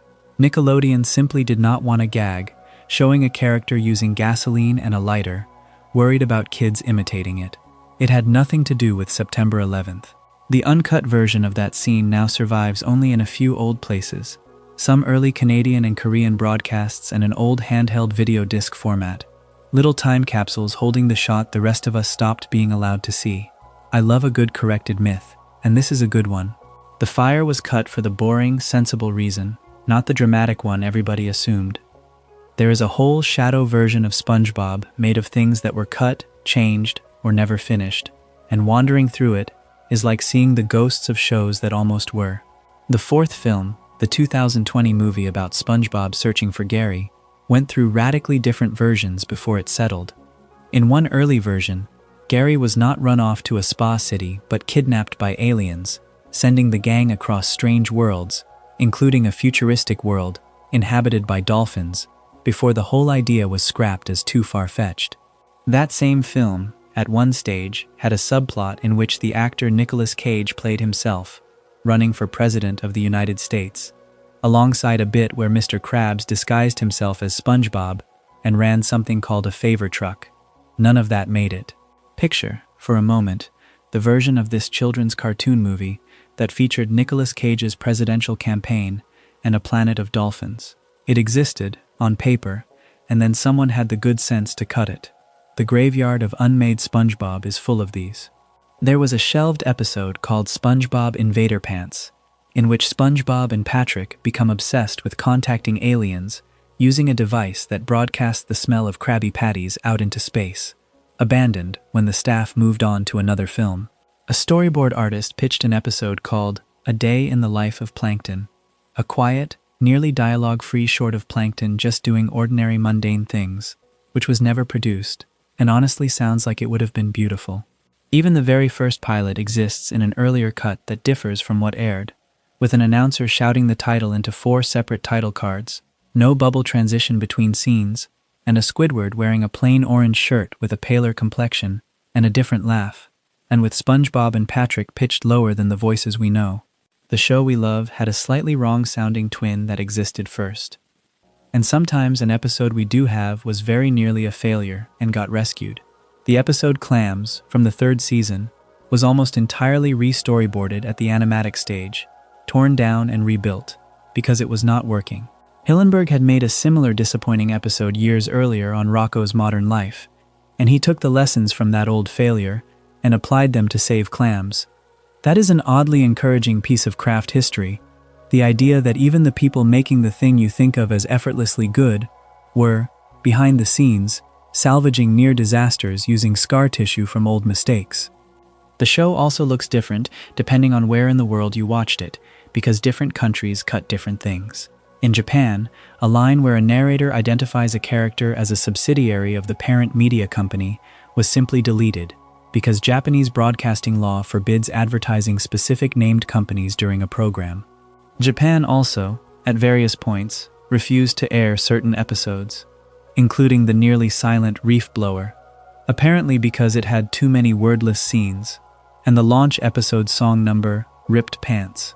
In the Philippine dub, harsher insults like moron and stupid were softened into gentler local words meaning roughly useless or ugly, and, in a detail I find fascinating, the Krusty Krab signal flags were recolored to solid red because in their original form, they resembled crosses.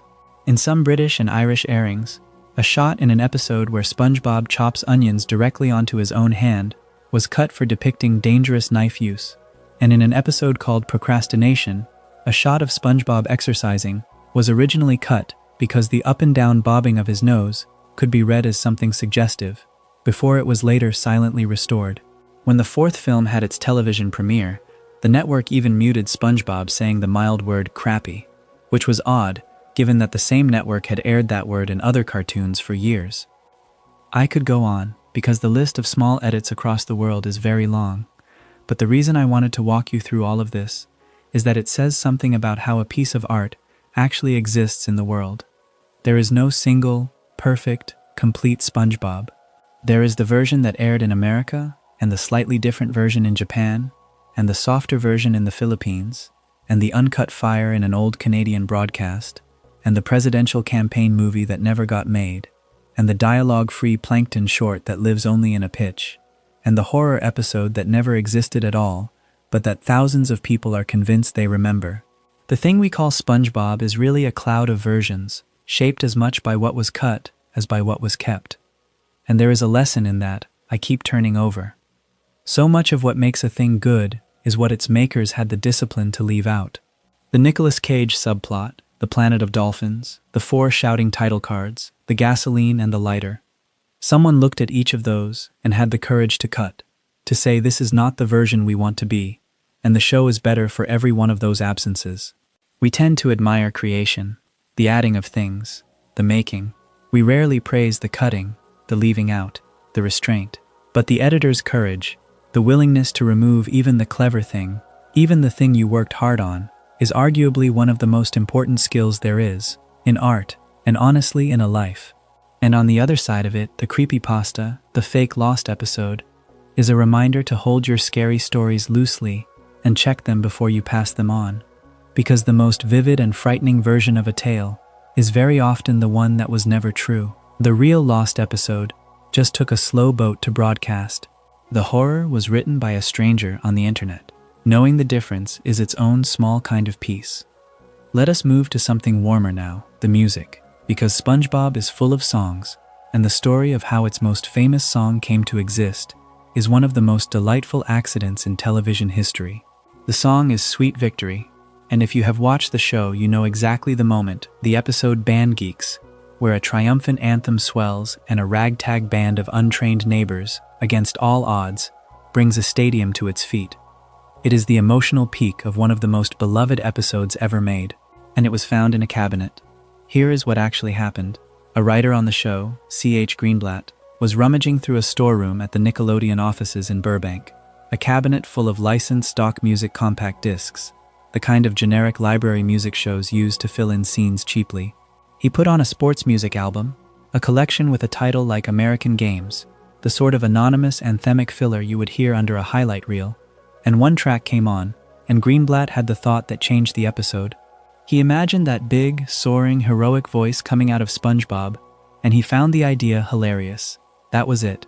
The show's most triumphant musical moment, the anthem fans still play at real sporting events, was a piece of throwaway library music a writer happened to pull out of a cabinet on a whim. It gets better, because of who made the song. Sweet Victory had been recorded years earlier by musicians who truly thought of it as disposable work for hire, background music, nothing more. The singer, David Glenn Isley, has described it in the plainest possible terms, saying they did a crummy little deal, got a crummy amount of money, and then more or less forgot the song ever existed. A producer had asked them for music in the vein of Queen, big anthemic rock, for a sports library, and they knocked it out and moved on with their lives. They had no idea that a decade or so later, a cartoon sponge would turn their forgotten little session into one of the most recognizable pieces of music of their careers. Imagine forgetting you ever made a thing, and then discovering it had softly become beloved by tens of millions of people. That is the story of Sweet Victory. And the episode it lives in, Band Geeks, deserves its reputation, because it is the show at its most subtly moving. Squidward, desperate to impress his rich rival Squilliam, agrees to conduct a marching band at the Big Bubble Bowl, and the band he is given is a disaster, a group of untrained, unmusical, argumentative neighbors who cannot play a note. It is the episode with the immortal line, when someone asks whether mayonnaise is an instrument, and Patrick raises his hand. They are hopeless. They fight, they quit, they humiliate Squidward at every rehearsal, and the turn comes not from Squidward but from SpongeBob, who refuses to let the band give up on the man they have been tormenting, who rallies them to show up for Squidward one last time, and they walk out in front of that enormous crowd, this band of amateurs who could not play, and they perform Sweet Victory, and they are magnificent, and Squidward, watching the band he was ashamed of bring a stadium to its feet, is moved to tears. The lesson of Band Geeks is one of the cleanest the show ever delivered, and it never says it out loud. Showing up for each other turns humiliation into triumph. The band did not suddenly become talented, They became a team. They decided, together, to give the bitter, difficult Squidward one good moment, and in the giving of it they became something none of them could have been alone. There is a version of that story available in almost every ordinary life: the hopeless group project, the underdog team, the people who have every reason not to bother and who decide to bother anyway. It is worth remembering that the most triumphant scene in the whole series is not about a hero. It is about a bunch of untalented neighbors choosing to show up for someone who did not deserve it, and being lifted by the choice. The songs kept coming out of accidents and improvisation. Take the episode Sailor Mouth, the one where SpongeBob learns a bad word, and this is another of the most surprising things I found, so let me give it room. In Sailor Mouth, the characters swear, constantly, except that every curse is covered by a comic bleep, or a boing, or a dolphin-like squeak. Here is the first surprise. To get the actors to hit authentic, really angry emotional levels, Hillenburg had them perform actual, real profanity in the recording booth, real curse words, said with real feeling, and then the sound team laid the silly bleeps over the top afterward. So underneath every one of those cartoon bleeps, in the original recording, is a voice actor actually swearing. Tom Kenny, asked whether uncensored tapes of those sessions still exist somewhere, has coyly refused to confirm or deny it, describing it as a kind of Raiders of the Lost Ark warehouse mystery, a maybe real treasure that may or may not be sitting in a box in a vault somewhere. Nobody will say for sure. The second surprise about Sailor Mouth is the bleep itself. That specific sound everyone assumes is a dolphin, the one used to censor the swearing, is not a dolphin at all. It is a kookaburra, a laughing Australian bird, its call sped up. And it is not just any recording. It is a specific famous bird sound from a sound effects library, the same kookaburra call made famous by the 1960s film Flipper. So the noise you have always heard as a censoring dolphin is actually a sped-up laughing bird from an old movie about a different sea creature entirely. And there is a third detail I adore. The episode contains exactly 13 censored words, and the specific bad word SpongeBob and Patrick innocently learn and start repeating is the 11th of the 13. And the whole gag pays off at the end, when Mr. Krabs stubs his foot and, in a fit of pain, rattles off all 13 censored words in a single glorious uninterrupted string. Someone counted, someone always counts, and thank goodness they do. Even the show's most persistent running gag was an accident in the booth. There is a character whose entire existence is shouting "my leg," a green fish who cries out in pain whenever something explodes or collapses, over and over across the whole series. That started as an ad-lib. Mr. Lawrence, recording crowd noise, spontaneously yelled out "my legs," plural, as an off-microphone background ad-lib during some chaotic scene, and it caught on with the crew, kept getting worked back in, until it became a beloved recurring joke. Years later, fans got to vote on a name for the "my leg" character, and they chose Fred, and Mr. Lawrence, who had improvised the whole thing in the first place, named him after his own grandfather, and eventually wrote an episode built around him. A grandfather's name, attached to a joke that began as one actor shouting in a booth, became a piece of the show's permanent furniture. And the fast, tongue-twisting songs, the ones that seem impossible to sing, often came together with startling ease. The Campfire Song from the camping episode, that rapid-fire nonsense number, was reportedly nailed by Tom Kenny in just 1 or 2 takes. And his trick was to stop treating the words as language at all. He approached the whole lyric as scat singing, as pure rhythmic sound, syllables rather than sentences, and it flew right out of him. There is something instructive in that, honestly, that the way to get through the fast, tangled, intimidating thing is sometimes to stop treating it so seriously, to loosen your grip on the meaning and just ride the rhythm. The camping episode itself, by the way, carries one of the show's gentlest lessons. SpongeBob and Patrick want to camp out in the great outdoors, right in SpongeBob's own front yard, and Squidward mocks the whole idea as a pointless imitation of real adventure, only to slowly get drawn in despite himself, ending up in genuine danger from a creature the boys call the sea bear. The joy of the episode is that the adventure was real, even though it happened 20 feet from the front door. You do not have to go far to be somewhere.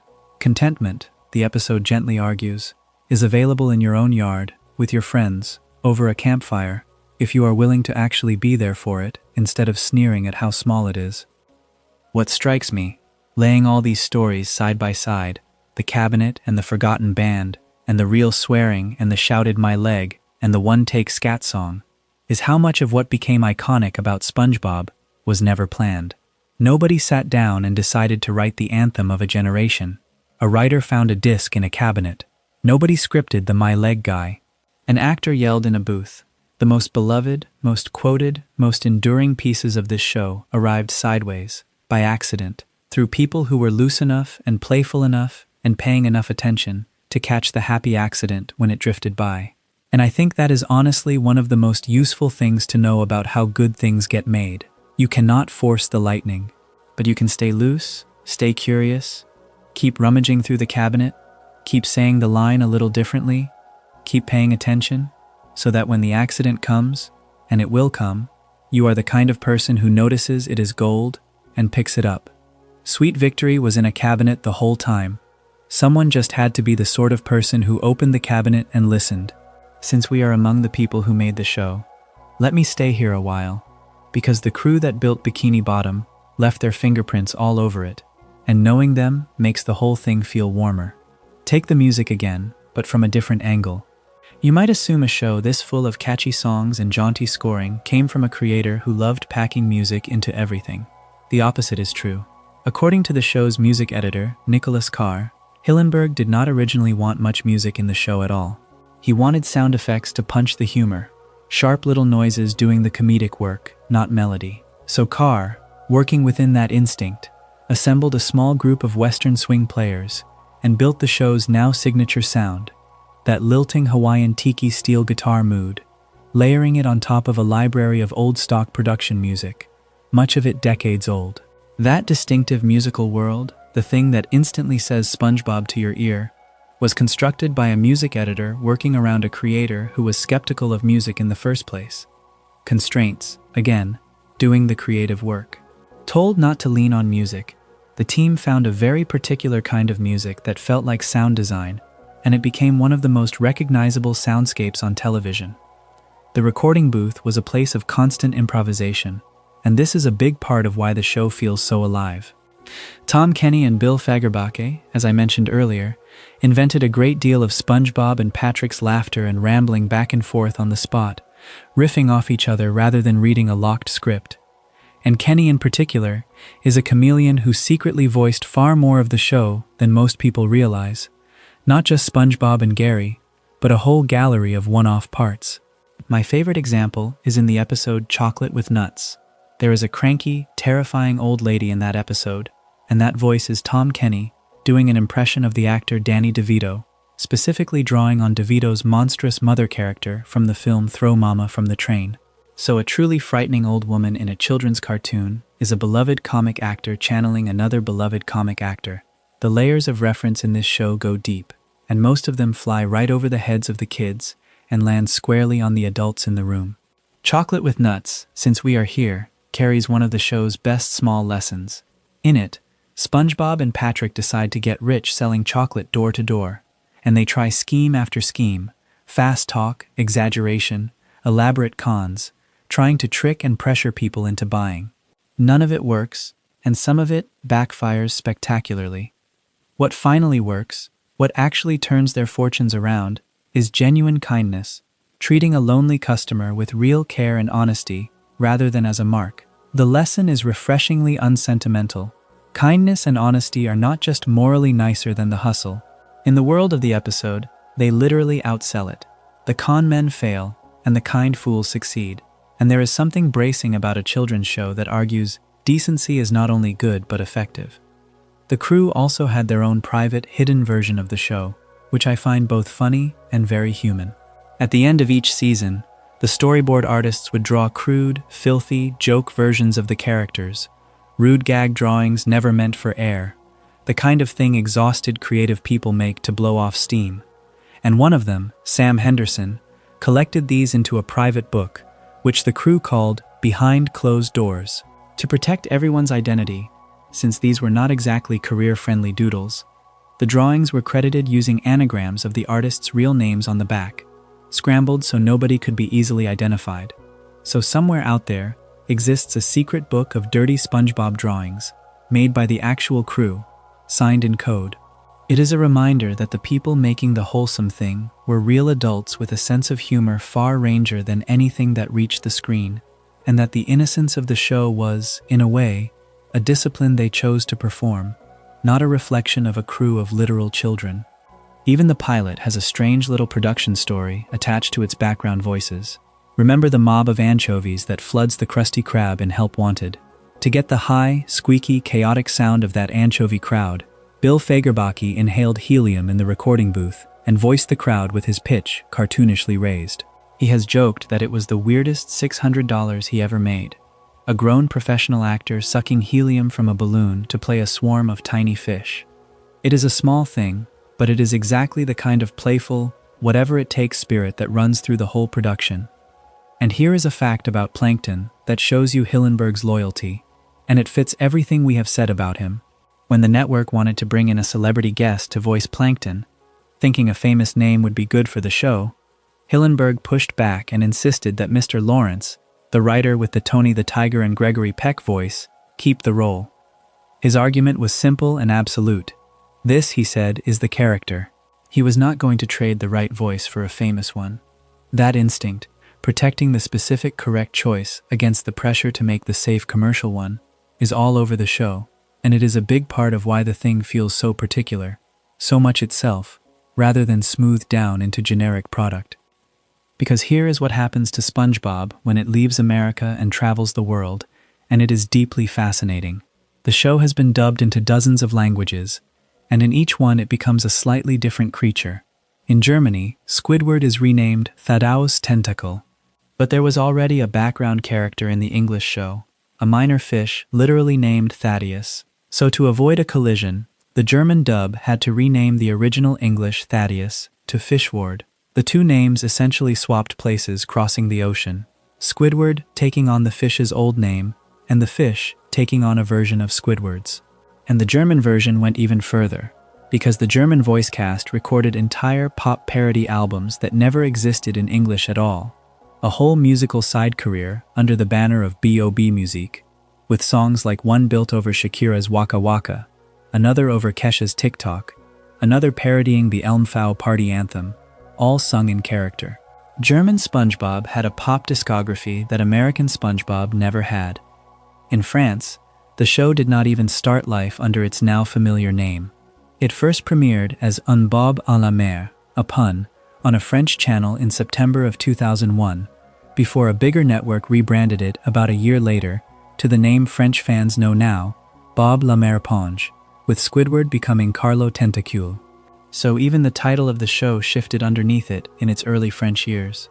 Every country that took SpongeBob in reshaped it a little to fit, renaming, rescoring, rejoking, sometimes recoloring the very flags on the restaurant, and yet somehow the essential thing survived every translation. A German kid singing a B.O.B. Music parody, and an American kid quoting Sweet Victory, and a French kid watching Bob la Mer Ponge, were all, recognizably, loving the same sponge. The scale of that love is easy to underestimate. Beyond the famous Atlantis special that pulled around 9 million viewers, other premieres cleared enormous numbers too. The episode about Gary going missing drew nearly 8 million. A later special pulled well over 7.5 million. These are the kinds of audiences that most primetime shows for adults would envy, gathered up by a cartoon about a fry cook, again and again, for years. What I take from this whole chapter, all these behind-the-scenes fingerprints, is something about specificity, and it runs against a lot of instinct. We tend to think that the way to make something everyone will love is to make it broad, general, smoothed down, offensive to no one, and specific to no one. SpongeBob is the opposite lesson. It is intensely specific. It is one marine biologist's particular love of tide pools, filtered through one music editor's Hawaiian steel guitars, one writer's Tony the Tiger voice, one actor's Danny DeVito impression, one crew's private book of filthy drawings, 1,000 tiny idiosyncratic choices that nobody focus grouped. And that intense specificity is exactly why it traveled to every country on Earth and survived being renamed and rescored and recolored in all of them. The particular, honestly made thing turns out to be the universal thing. The generic thing reaches no one, because it came from no one. SpongeBob reached everyone precisely because it came from somewhere, from a very specific room full of very specific people making each other laugh. And underneath all the reference and all the craft, the message the show kept softly selling, the one that outsold every hustle, was the one from Chocolate with Nuts. Be kind, be honest. It works better than the con in Bikini Bottom and, more often than we admit, out here too. We are deep into the night now, and I want to slow down and spend a little time on the quality of the show that probably brought you here in the first place, which is its imagination and the strange comfort it gives. There is a third season episode called Idiot Box that gets at this better than anything. In it, SpongeBob and Patrick buy an enormous new television, an expensive one, and then, to Squidward's total bewilderment, they throw the television away and keep the cardboard box it came in. They climb inside the empty box and start playing, using nothing but their imaginations. And from inside the box come the sounds of roller coasters and mountain climbs and racing cars, elaborate adventures conjured out of nothing. Squidward, convinced there must be some trick, some hidden gadget making the sounds, becomes obsessed, and eventually climbs into the box himself to find the secret. And of course there is no secret. There is just a box, and two friends who still know how to play. The whole thing turns on one shouted word that has become a small piece of internet language, imagination, said with a rainbow gesture. And the lesson could not be plainer. The imagination is worth more than the expensive thing that came wrapped in the box. SpongeBob and Patrick got more joy out of the packaging than out of the pricey television, because joy was never really in the object. It was in them the whole time. I love that episode partly because it is really a description of how the show itself was made. Bikini Bottom is a cardboard box that a group of adults climbed inside and filled with roller coasters out of pure imagination. There is a lovely production detail about the very walk SpongeBob does, that stiff, marching, arms-pumping stride. An animator named Eric Wiese, stuck on how to make the character move, ended up modeling SpongeBob's eager, stiff march on Stephen Hillenburg's own enthusiastic gestures, the way the creator himself moved when he got excited about something. So the sponge literally walks like the man who dreamed him up. And the earliest planning documents for the show, the pitch materials from the mid-1990s, are full of imaginative ideas that never became anything. Little sketches of episodes that never got made.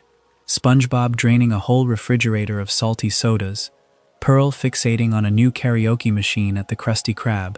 One of the show's developers, Derek Dryman, even had an entirely different original concept in mind at one point.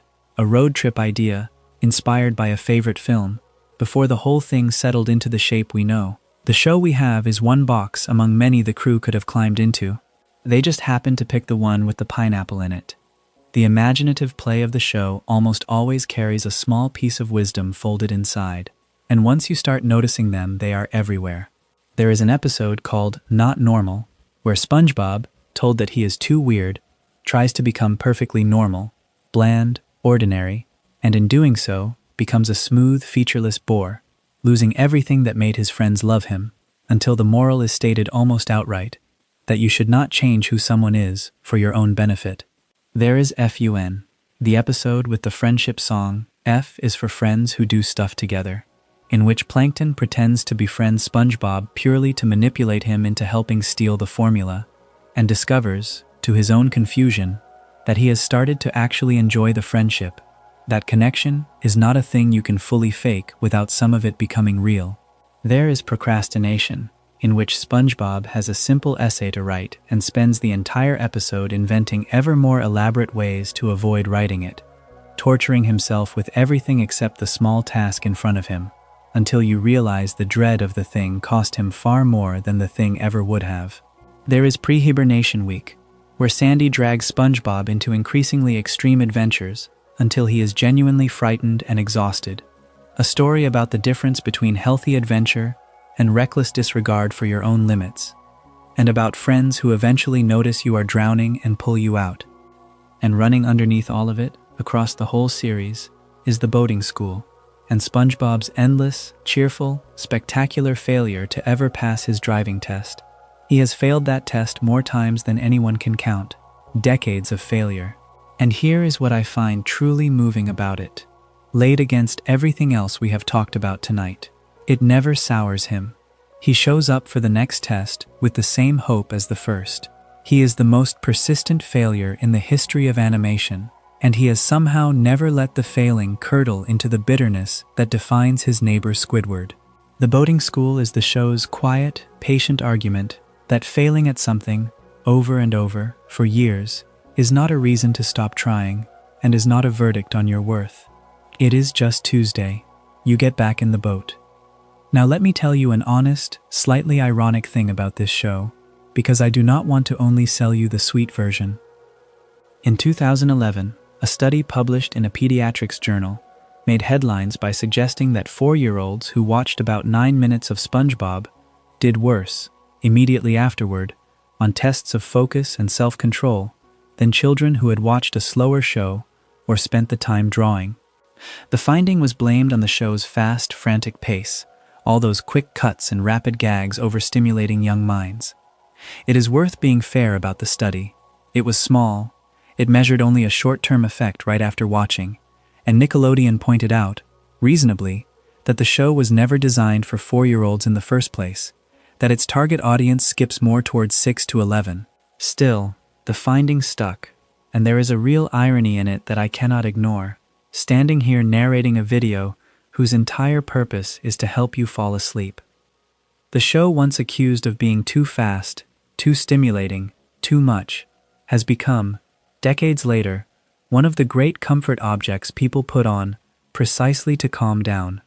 And that is the note I want to end this stretch on, because I think it is the real reason so many of us come back to Bikini Bottom as adults, long after we have any business watching a cartoon about a sponge. There is a documented, ordinary kind of magic in a familiar, gentle, predictable world. Rewatching something kind, something whose beats you already know, something where you are certain nothing truly terrible will happen, and the fry cook will be glad again by the end, genuinely lowers a person's anxiety. The stakes are low, the world is soft, the friends are loyal, the jokes land where they always land. Your nervous system can finally stop bracing. That is not a guilty pleasure or a childish habit. It is medicine. The same medicine as a well-worn blanket or a road you have driven 1,000 times. It is exactly what you are using this video for right now, and there is nothing to apologize for in it. The imagination that built the box, the kindness that runs the town, the gentleness that unmakes every scare, all of it adds up to a place that is safe to fall asleep inside, which is, when you think about it, one of the most useful things a piece of art can ever be. So let us pull back now, out of the town, up through all that water, and look at what this little show actually became out in the real world, because the scale of it is genuinely hard to hold in your head. That cartoon a marine biology teacher pitched with an aquarium and a seashell grew into one of the most successful pieces of entertainment ever made. For a long time it was simply Nickelodeon's longest-running animated series, passing the old record held by Rugrats back in the spring of 2012. And then, in February of 2025, it went further, becoming the longest-running American children's animated series of all time, passing the gentle old educational aardvark Arthur for that particular crown. It has generated, by one accounting from a few years back, more than $13 billion in merchandise.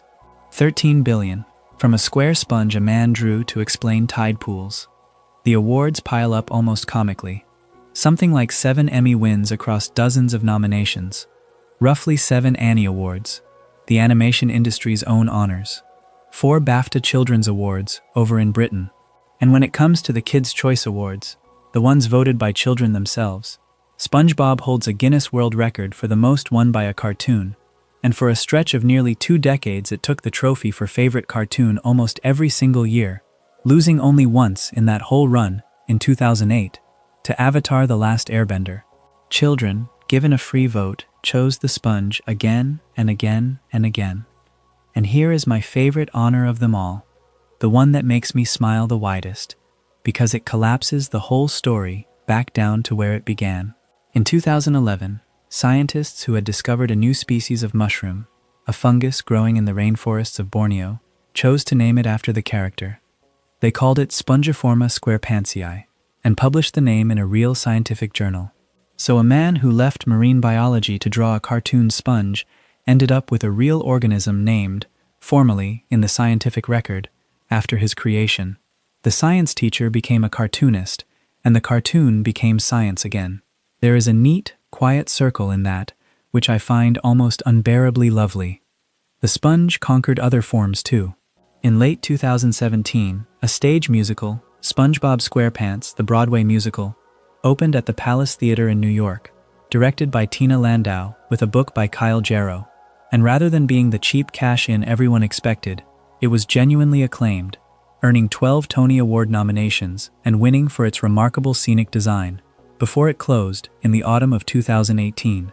There have been 4 theatrical films now, spread across more than 20 years, the first in 2004, which took in around $141 million, then one in 2015, then one that reached audiences around 2020 and 2021, and the fourth, the SpongeBob Movie Search for SquarePants, which arrived in theaters in December of 2025 and reached streaming early in 2026.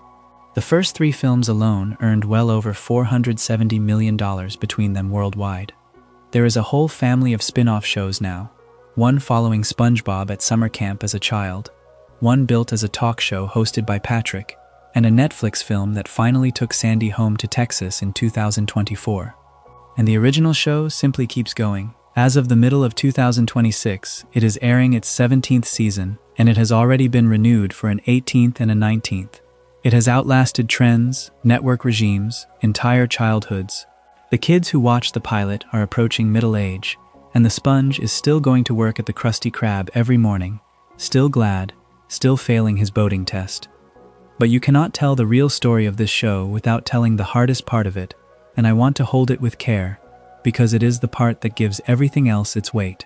In March of 2017, Stephen Hillenburg announced that he had been diagnosed with ALS, amyotrophic lateral sclerosis, the cruel disease that slowly takes away a person's control of their own body while leaving the mind intact. He kept working as long as he could, and on the 26th of November, 2018, he died, at the age of 57, at his home in California. The most successful figure in the history of Nickelodeon, the man who had drawn one of the most beloved characters on Earth, was gone far too young. And the crew, as we talked about earlier with Mermaid Man and Barnacle Boy, chose to honor the people who had gone rather than paper over their absence. There is one detail about Hillenburg's death that I have carried with me since I first read it, and it is the thing I want to leave you with before we say goodnight. His ashes were scattered in the Pacific Ocean, the ocean he grew up beside in Orange County, the ocean whose tide pools he crouched over as a boy, turning over rocks to see what lived underneath, the ocean he studied in college and taught to school children at the Institute in Dana Point, the ocean he loved so much that he built an entire imaginary world at the bottom of it and gave that world to the whole of humanity. He went back into the water that made him.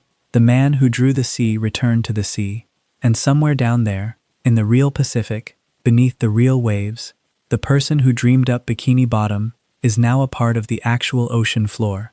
I do not think I have ever heard of a life that closed its own circle so completely. So what did it all mean, this cartoon about a sponge, when you lay the whole of it out on a quiet night like this one? I have spent this entire video arguing that the silliest show imaginable was quietly one of the wisest, and I still believe that. It told a generation of children, without ever lecturing them, that joy is a discipline you practice rather than a mood you wait for. That the person next door living the exact same small life as you is choosing bitterness while you could choose delight. That money is a tool and never a love. That the secret worth guarding was always the trust, never the recipe. That the outsider who brings her own air can thrive anywhere. That the scary thing in the dark is usually kinder than your fear of it.